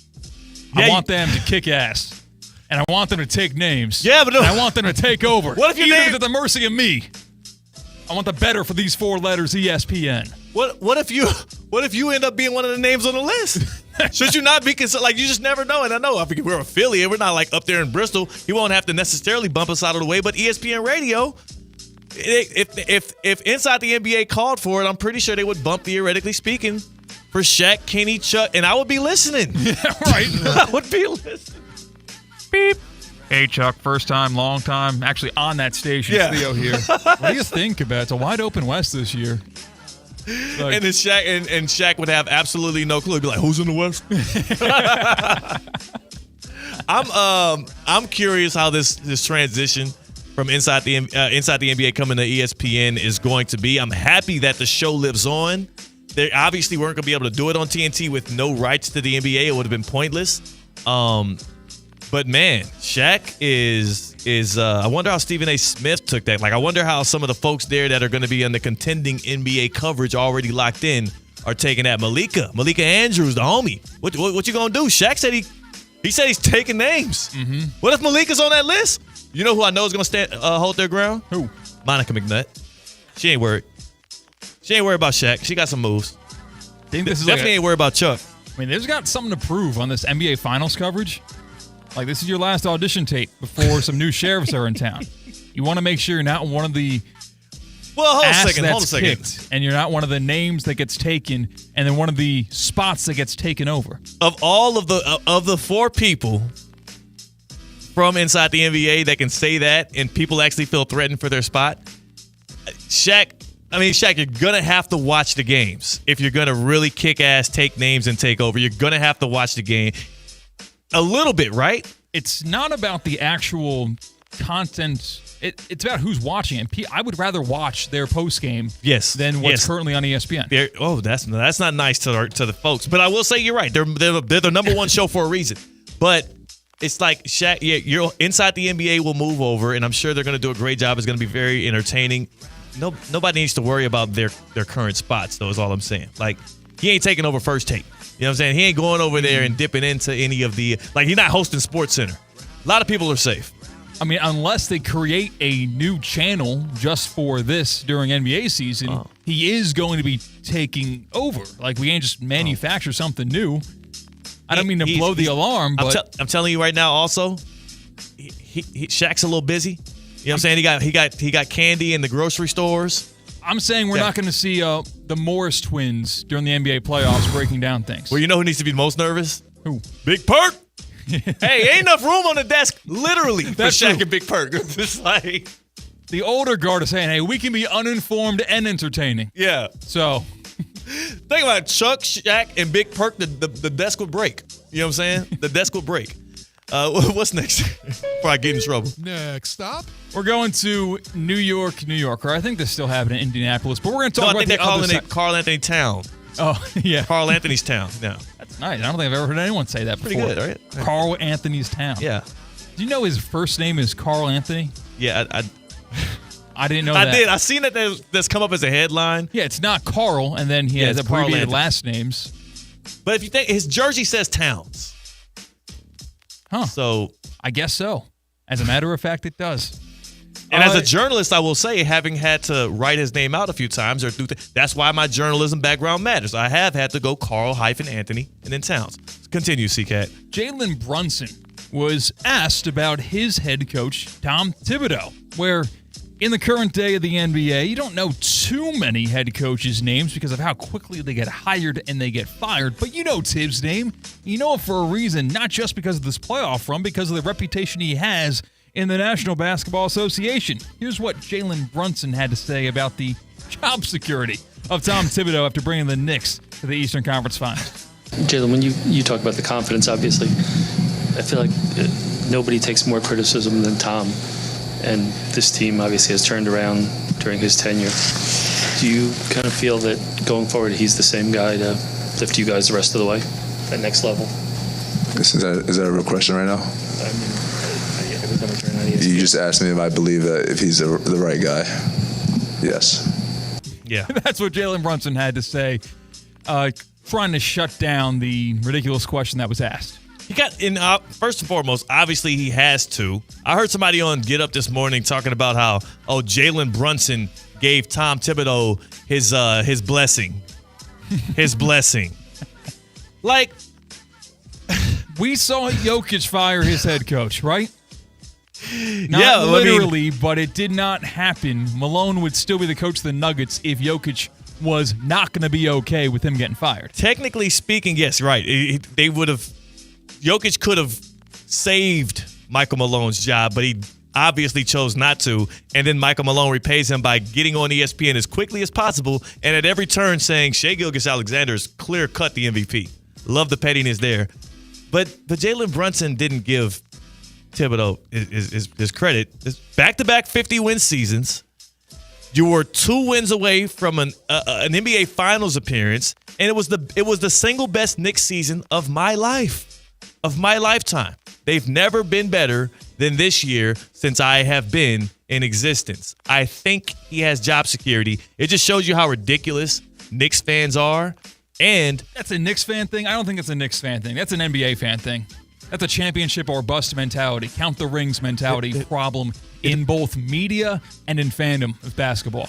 They don't have so here's the thing. The difference I would say, you're right. You're right about that side of it, but it's different for the Knicks. The Knicks are not a team that gets to this stage often. In fact, it is historic that they're at this stage in the first place. This is success for them. This is a great high watermark for the New York Knicks. That's number one. Number two, they don't even have a top 10 player in the NBA. Like, they didn't come into the season. They should have come into the season with expectations of winning a championship. This was a successful season. Wake up, Knicks fans. You beat the Boston Celtics in a playoff series. You beat the big, bad, mighty Celtics, the team that was supposed to be a dynasty, that had all odds-on favorite to win the title. You beat them head-to-head.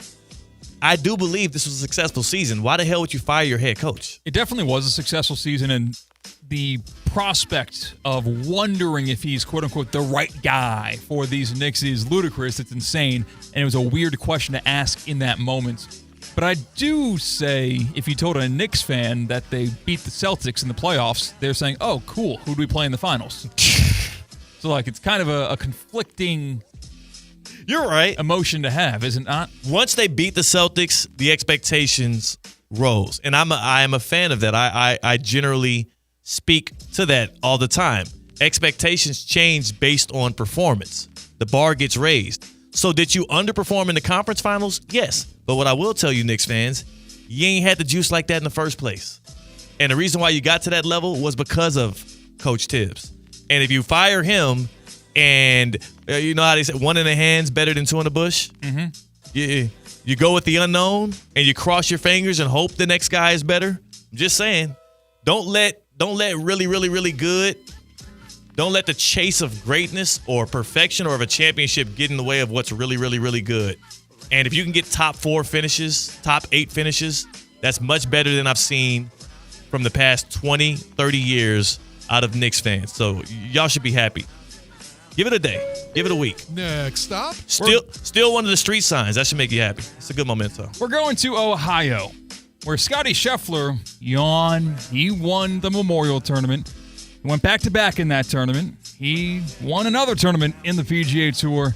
He has now had 3 wins since May 4th. The same entity that's had 3 wins since May 4th, the Colorado Rockies. Oh, my gosh, they're bad. So it's extenuating how bad the Colorado Rockies are and how good Scottie Scheffler is. Well, the Memorial Tournament is known as Jack Nicklaus's tournament. He designed that course. He put together this tournament. Here's what Jack Nicklaus had to say about the back-to-back Memorial Tournament champion, Scottie Scheffler. And it kind of turned some heads. What makes him elite? Well, I think that, great players are ones who rise to the occasion and ones who know how to play coming down the stretch in important events. And, looking at the leaderboard today, he didn't have. I mean, Ben Griffin's a nice player. Sepp Straka is a nice player. Nick Taylor's a nice player. Those are all the guys that were there basically coming down the stretch, but he knows that those guys, are not in his league. Yep. So nice tournament, Ben Griffin. I know you won twice before on the PGA Tour this season. You don't matter.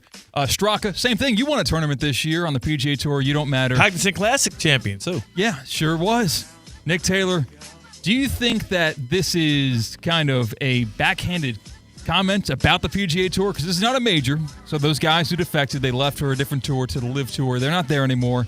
Talking about how Scottie Scheffler is in a league of his own. Yeah. Is that more of a compliment to Scottie or a diss to the tour?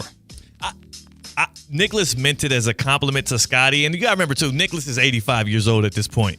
So when you're at that age, you're not worried about who you offend as often as you might have been 20, 30 years before. So, sure. Is it a slight diss to the competition? Yes. But he don't care about hurting feelings.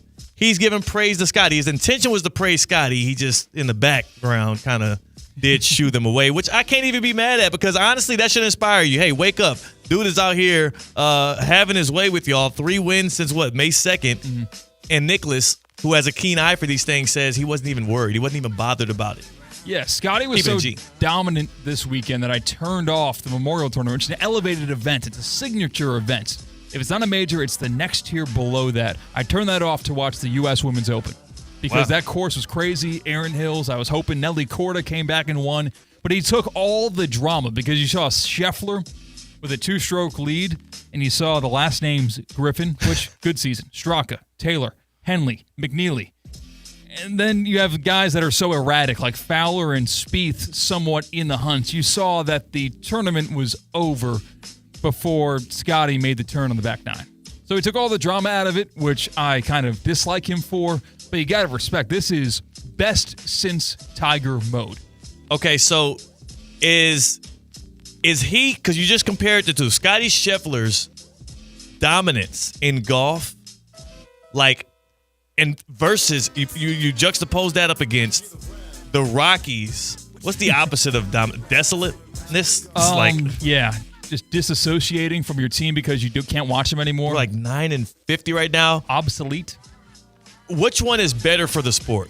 Because you can argue both have their pros and cons. Like the Rockies are a headline. If they were just 500 right now, we wouldn't even mention them ever.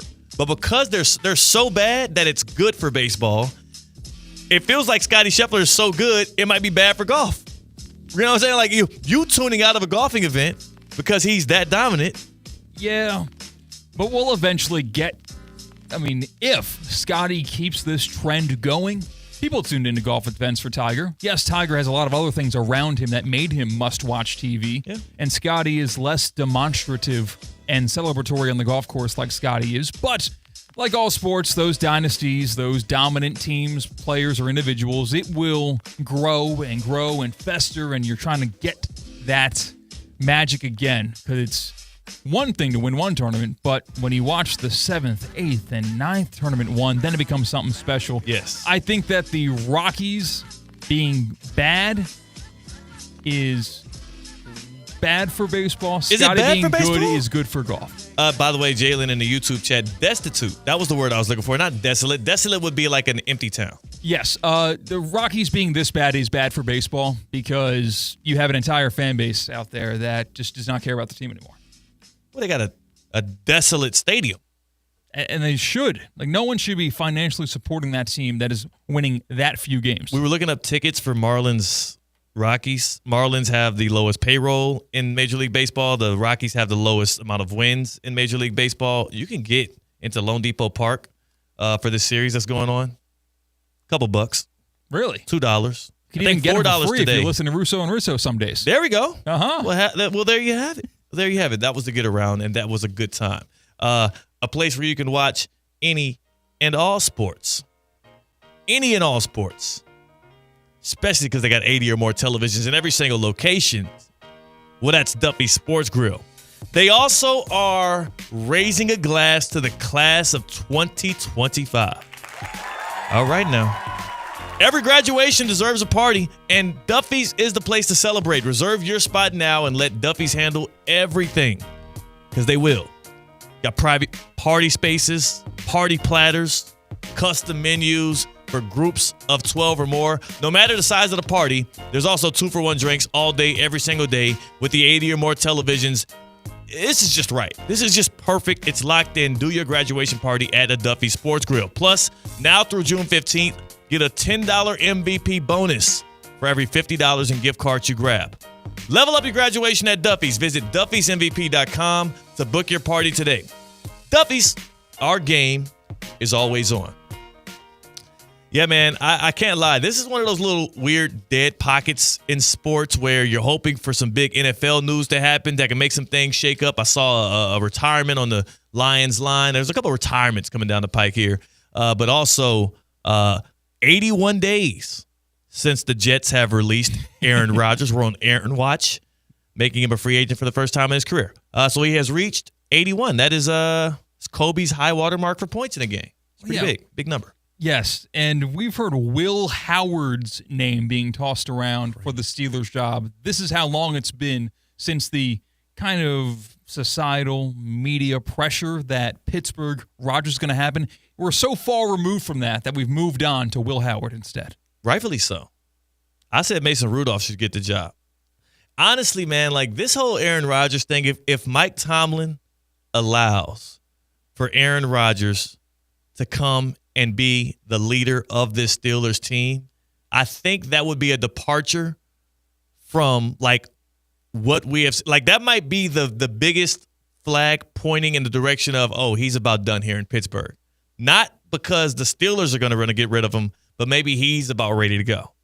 Because I'm not sure why he would sign up for that, especially if Aaron Rodgers is not going to do so before OTAs so he can get acclimated with your team, so he can get some reps in with the players that are on the roster. Like, how do you expect to contend for a Super Bowl, to contend for the playoffs, if you're not even willing to do summer workouts at a place where you have not even met the offensive coordinator?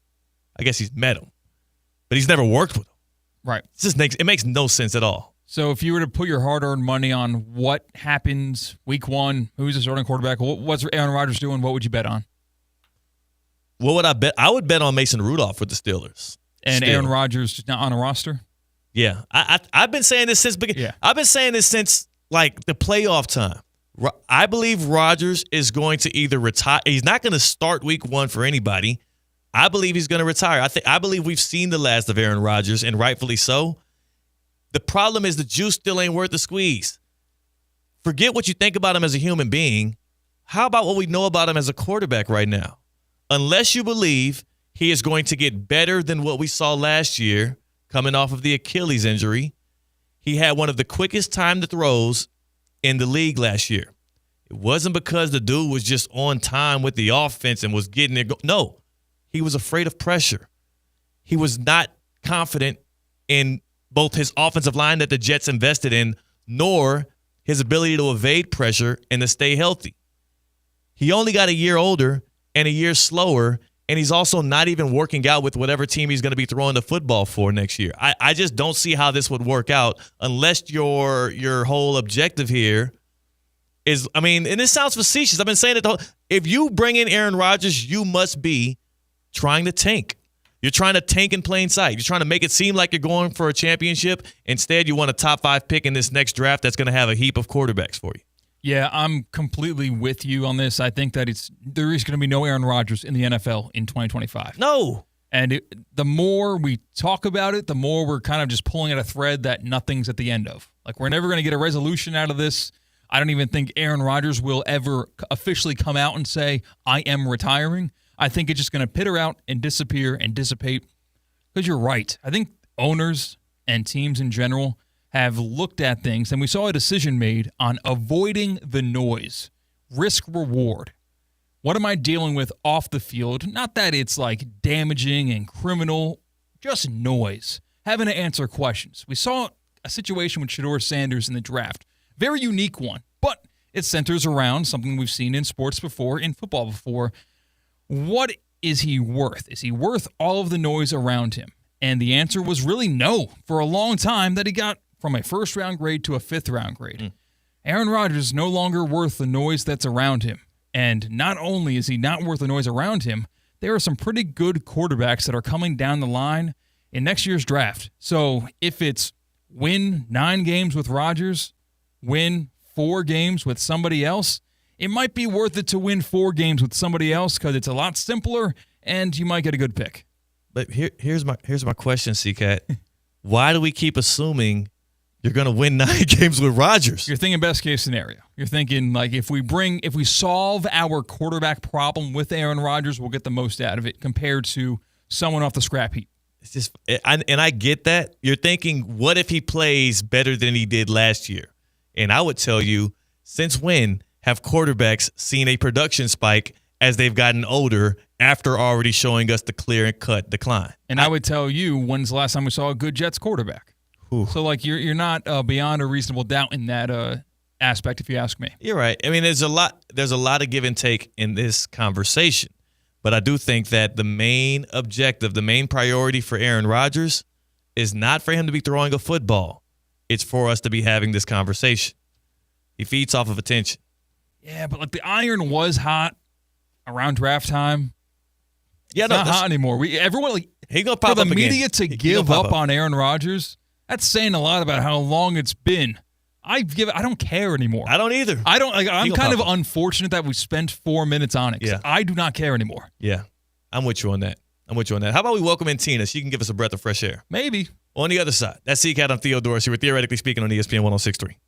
Live from the Anajar and Levine Accident Attorney Studios. Anajar and Levine Accident Attorneys. Call 1-800-747-FREE. This is ESPN 106.3. As a law enforcement officer, safe roads are one of my top priorities, ensuring everyone can get home safely each day. Some never will, due to aggressive driving, being distracted, or speeding on the roads. And too often, that results in the toughest part of my job and the longest walk in my life. I'm so sorry. I have some very sad news to share with you. 9 people will be killed on our Florida roadways today. Don't let it be you or a person you love. Buckle up every trip, every time. Let's get everyone home safely. A message from Florida Department of Transportation, Target Zero. For more information, visit targetzerofl.com. Duffy's Sports Grill is raising a glass to the class of 2025. Every graduation deserves a party, and Duffy's is the place to celebrate. Reserve your spot now and let Duffy's handle it all. With private party spaces, party platters, and custom menus for groups of 12 or more. Plus, now through June 15th, get a $10 MVP bonus for every $50 in gift cards you grab. Level up your graduation at Duffy's. Visit Duffy'sMVP.com to book your party today. Duffy's, our game is always on. Don't let the rising temperatures catch you off guard. Hey, it's Colin Russo, and since 1960, John C. Cassidy Air Conditioning and Plumbing has proudly served Palm Beach County, keeping homes cool and comfortable. Now's the time to upgrade your AC with great financing options. Plus, ask about the Cassidy Care Club, providing year-round peace of mind. Cassidy is part of our local community and supports organizations like the YMCA and the Palm Beach Gardens Youth Athletic Association. Keep cool with Cassidy Air Conditioning and Plumbing. Find out more at CassidyAC.com. While it's not always possible to see contaminated water coming out of the faucet, the taste is difficult to ignore. And what about plastics and pharmaceuticals now in the water? The team at Culligan is here to help. Culligan offers water testing and reverse osmosis systems designed to filter out those contaminants right at the source. Culligan has been helping the local community with water issues since 1936. Schedule your appointment today at Culligan.com. Hey, Culligan! What would you do with an extra $700? You can earn up to $700 per year with Boost Checking from Flagler Credit Union. Boost Checking pays 7.0 annual percentage yield on balances up to $10,000. That's up to $700 extra to do what you love. Boost Checking from Flagler Credit Union. Requirements apply to earn the highest dividend rates. Limit one checking account per membership. Dividend rates and annual percentage yield subject to change. Business accounts do not qualify. Insured by NCUA, proud partner of Florida Atlantic University Athletics. The Club at Lost Lake, a championship Fazio design golf course in Hope Sound. Golf and social memberships are now available with no waiting list and immediate access. The course and club will see over $10 million in capital improvements and is one of the best private club values in the area. Experience the beauty and challenge of this renowned course for yourself. Enjoy year-round access to exclusive amenities and events. Elevate your game, elevate your experience. Discover the Club at Lost Lake. Visit clublostlake.com to schedule a visit today. Breaking news on ESPN 106.3 is brought to you by St. Lucie Battery and Tire. This just in. We begin this hour with breaking news. When news breaks, ESPN 106.3 has it covered. We've had developments. ESPN 106.3 can now report. When your vehicle breaks, St. Lucie Battery and Tire fixes it. Stay tuned to ESPN 106.3 for more breaking news. Brought to you by St. Lucie Battery and Tire. Kaiser University's flagship campus, the 100-acre residential campus at 2600 North Military Trail in West Palm Beach, extends Kaiser University's educational offerings to over 100 degrees within the heart of South Florida. Kaiser University also has an athletic program with 24 national championships, including the 2024 Women's Swimming and Diving Championship and Men's Lacrosse title. Visit KUSeahawks.com for the latest.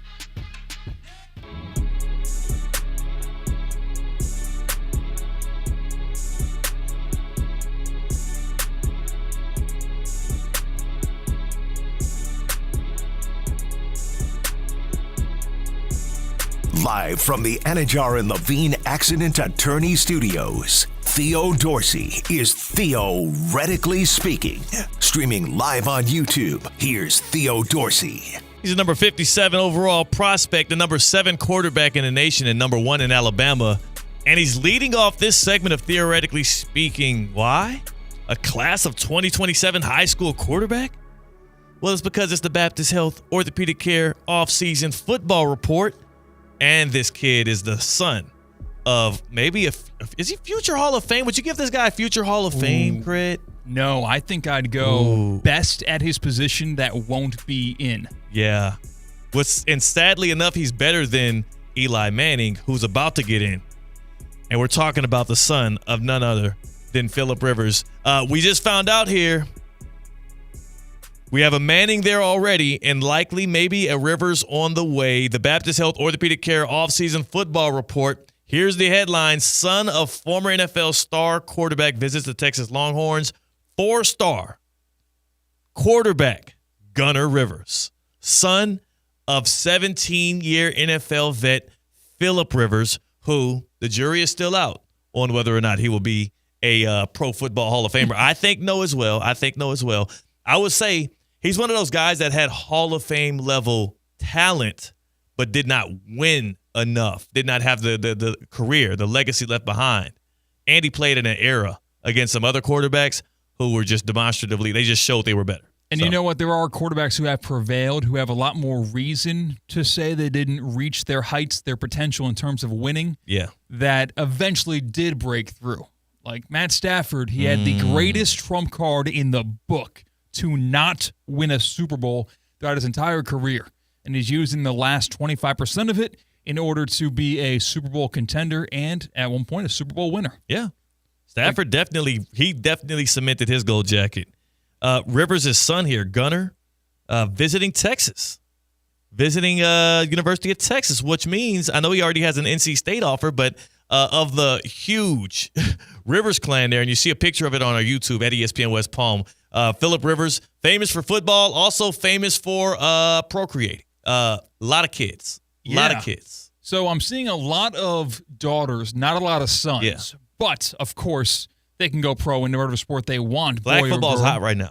We are going to go on a run where every 6 months you are going to see an update on a Rivers kin, an offspring of Phil Rivers making their way through the college ranks, because that's the oldest. Gunner Rivers is the oldest of Phil Rivers' children, and they're going to field a team by themselves. You know what I just thought about, C-Cat? What? Because, like, Peyton Manning and Eli Manning is as entertaining as people find them, and much love to Eli Manning, who has been a guest. One of our first guests on Theoretically Speaking was two-time Super Bowl champion Eli Manning, so this is nothing to discredit him or disrespect him. They are so media trained, and they are so buttoned up, especially when it comes to anything about Arch Manning, their son, who's quarterback, or not their son, their nephew, who's quarterbacking at UT, that it's a little boring. It's a little bit of a dud. Imagine when Gunner Rivers and the rest of the Rivers boys make it to college football and the pros, the kind of press conference type or interviews we're going to get out of Phil Rivers or tweets and whatnot. Like, that dude was one of the biggest trash talkers of his time. He is going to be absolutely unfiltered when it comes to his kids. Yeah, it's funny because he'll be unfiltered, but he doesn't curse. So, like, right. He's going to be safe for air. Yes. Everything Phil Rivers says, we can use it straight from the internet onto the airwaves. What is he doing these days? Is he just coaching, or like what's Phil Rivers' current job? Because he retired only like 3 or 4 years ago, maybe, just because he was one of the last of the Colts old dudes that they trotted out there. He lost in Week 18 and prevented that Colts team from making the playoffs when they should have. Is that the Colts Raiders game where they should have tied? Mm-hmm. And was it the Chargers or the Colts tried to go for it? It was something weird, right? Yeah. Was that game? I honestly forget. But I remember our lasting image of Phil Rivers wasn't a great one on the football field, and it wasn't even in the uniform that we were accustomed to seeing. So it was double-washed evidence. Can't tell what Phillip Rivers is doing today, but I think, like, if all the people that need to start a podcast, like 2 years from now, some journalist that has a good relationship with him, start a podcast. I need Phil Rivers calling out Steve Sarkisian when Gunner Rivers gets benched. You know what I'm saying? Like, I need unfiltered Phil Rivers jacking ahead of the Red River rivalry when Oklahoma and Texas go after each other, and his son is gearing up for a big game. Well, the other, like, family that's taking over, we're seeing it happen in Major League Baseball. We saw in attendance to the Orioles game, Jackson Holliday, who was the number one prospect. He came up. He was a part of that young Orioles organization who took the league by storm for a little bit, and he was one of the faces of that. We saw Matt Holliday, former Major League Baseball vet, Cardinal, Rocky, Yankee, journeyman. He's got that golden pass where, he can get into any Major League Baseball game he wants for absolutely free. Mm-hmm. And Ethan Holliday, who is also probably going to be the number one overall pick in the next Major League Baseball draft. Are they the first family of baseball right now? Kind of like the Mannings are the first family of football. Right now, I would have to say, at one point, we were talking about, like, the Uptons, whereas B.J. Upton and Justin Upton. Chase part of that crew? I don't know. Chase Upton. Who's Chase Upton? Maybe I'm just making something up. I don't know.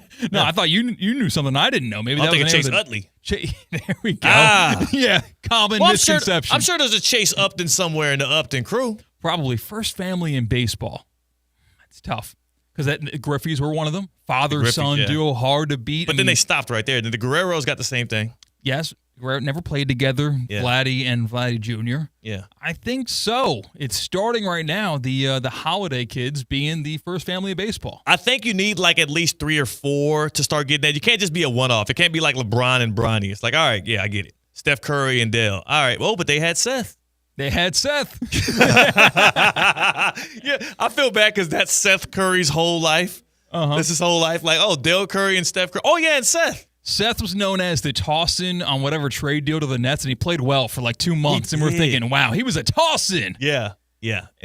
And then he didn't really. Then you found out why. Yeah, exactly. But to be honest with you, that's the thing. Like there's a lot of these families, and it's happening. I feel like it's having more and more of a chance of happening. The more athletes also are getting like these super wealthy contracts, and as sports booms as a business, not only are these kids winning the gene lottery, they are winning the actual like lottery when it comes to, oh, my parents are uber rich. That's the biggest difference, right? Because like the stars of the 70s, 80s, 90s, like their kids, sure, you win the gene lottery. Sure, you got good training because your dad was great.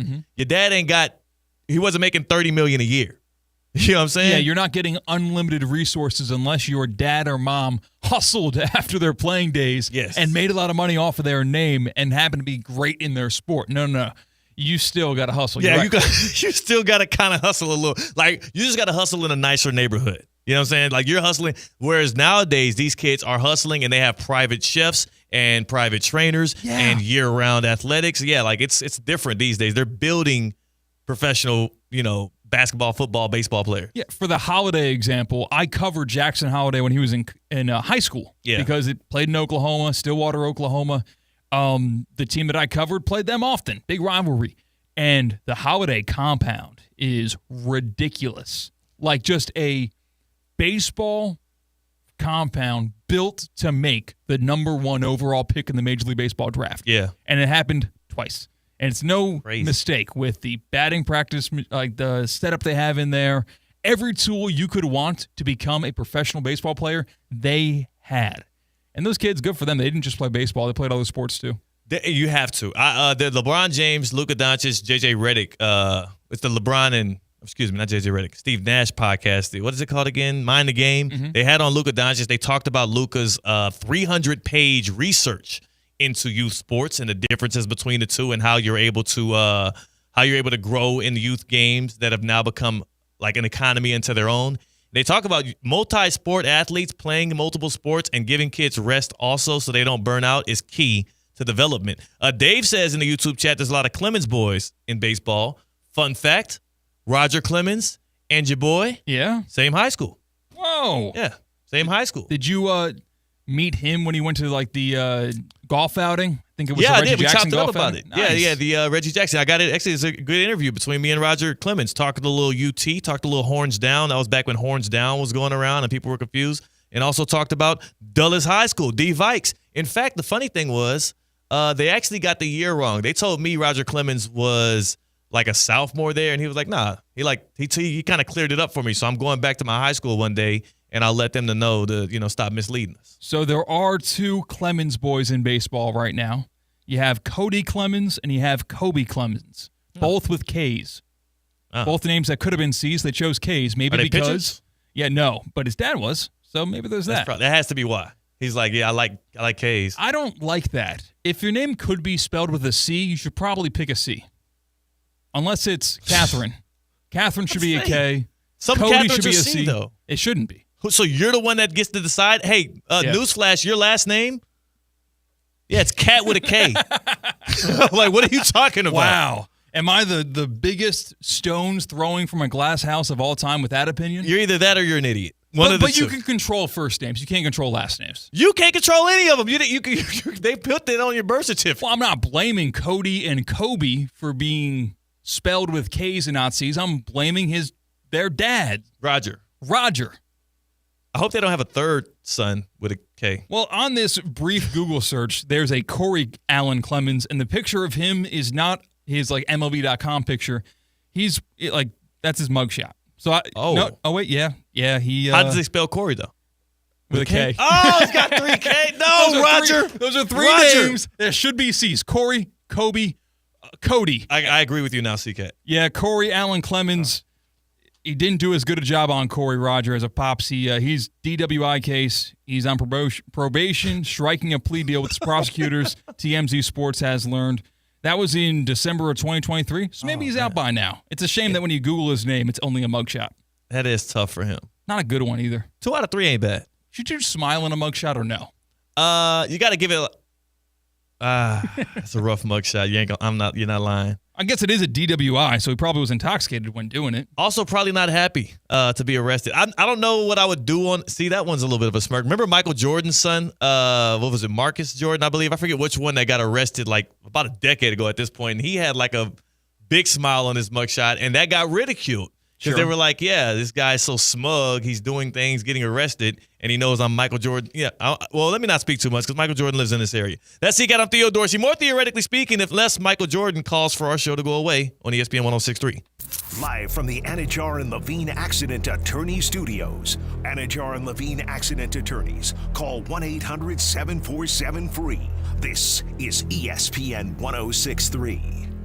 As market dynamics change, the quality of service you receive from your accounting firm shouldn't. Anshin Accountants and Advisors take the time to get to know you and your unique circumstances to help resolve complex issues and develop innovative tax and accounting solutions tailored to meet your goals. If you're a high net worth individual or business owner eager for a strategy to maximize tax savings, let Anshin deliver where others can't. Visit anchin.com. Anshin Accountants and Advisors, recalculating what's possible. Is your air or water flowing perfectly in your home? If the answer is no, EDS is yes. Theo here, and for me, EDS Air Conditioning and Plumbing is my go-to, and it should be yours too. EDS is Palm Beach County's trusted AC and plumbing expert. They'll make sure your air and water flow perfectly. EDS is a train comfort specialist. It's hard to stop a train. Go to edsisyes.com. That's edsisyes.com. When comfort matters, EDS is yes. Summer is heating up, and so are the St. Lucie Mets. Clover Park is the top summer destination for sports fans looking to get the most bang for their buck in June and July. Be there for all the excitement on the field and in the stands. Saturday, June 7th is Faith Night with post-game fireworks and a concert. June 19th through the 21st is Military Appreciation Weekend. The biggest and best fireworks show on the Treasure Coast is coming to Clover Park on Thursday, July 3rd. Tickets are on sale now at stluciemets.com. See you at the ballpark this summer. Introducing the bold, the powerful, the all-new 2025 Range Rover Sport P530 Dynamic SE. A luxury SUV that commands attention with its refined design, dynamic performance, and cutting-edge technology. Lease the 2025 Range Rover Sport for just $15.29 per month for 36 months. Drive in style, power, and comfort, all for just $15.29 a month. Visit Land Rover Palm Beach today and take the new Range Rover Sport for a spin. Terms and conditions apply. See dealer for details. While it's not always possible to see contaminated water coming out of the faucet, the taste is difficult to ignore. And what about plastics and pharmaceuticals now in the water?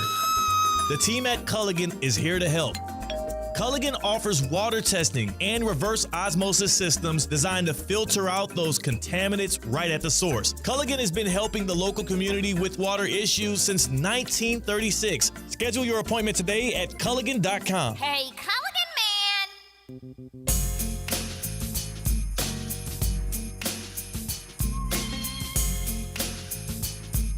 And to that new network we coming to, we not coming to F around.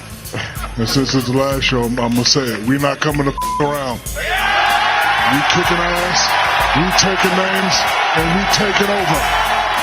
Okay? Live from the Anajar and Levine Accident Attorney Studios, Theo Dorsey is theoretically speaking. Streaming live on YouTube, here's Theo Dorsey. If you kick ass before you take the names, like... What is taking the name? You have a list? I don't. Like, I kicked their ass. They get added to the list. You get to take... maybe that's what I'm saying. Well, I thought it was like taking account for whose ass was kicked. Or it's I'm coming back later. Taking ass, taking names. You were against me, so I'm going to beat you up at 8 o'clock after I kicked his ass at 7 o'clock. It's a good point. Okay. take names, record or list names, often for the purpose of holding people accountable or recognizing their contribution. Oh, so it's like a substitute teacher. Yeah. It's like, got a list. They were standing on the table. They were talking when I was trying to teach. Taking names. And here's the list. I'm taking names. Shouldn't you take the names before you kick their asses, though? Shaq, I feel like Shaq is doing it out of order, but I do feel like that's how you're supposed to say the saying. Yeah. He's saying the saying correctly, but when you're 7'1", 350 pounds, you got to take the names before you start kicking ass. What's the harm in doing it that way? I'm okay with you taking over. So can we both agree taking over is cool? Hey, your job's mine if you want it, Shaq. Yeah. I'm not going to get in your way. Shaq can take over. He's done it his whole life. He was the most dominant center of his time, maybe of all time. Go to an EDM festival, and all of a sudden it's Shaq there. Why? Because he wanted to become a DJ. Right. And he took over TV commercials on the #1 sports show inside the NBA. Now he's taking over ESPN. Apparently. Why the general, Shaq? Because he wants to. Okay. Yeah. I'm starting to think there's some people that aren't even paying Shaq to do commercials. He's just doing them. It shows up.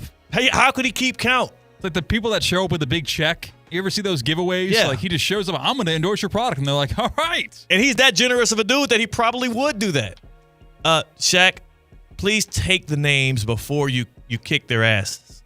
I just want to make sure, and again, if my name is on that list, Theo Dorsey, theoretically speaking, give me a heads up. I will flee the country. Don't want to get my ass kicked by Shaq. He's the reason I'm a Heat fan. Big fan of Shaq. Wow. You think I could take him, huh? Yeah. I was thinking the same thing as you. Me and you. I think we run like you slide through his legs and you take him down with some wire. I've seen him trip and fall out of his seat before. We can do it. We can handle him. Russo and Rizzo's next. Go in love, go in peace, go in joy. The Palm Beach Health Network Physician Group, an affiliate of the Palm Beach Health Network, is committed to delivering high-quality care to the communities they serve. Their award-winning physicians and specialists provide a level of expertise that has resulted in regional firsts and outstanding patient outcomes. For a physician referral, call 866-654-23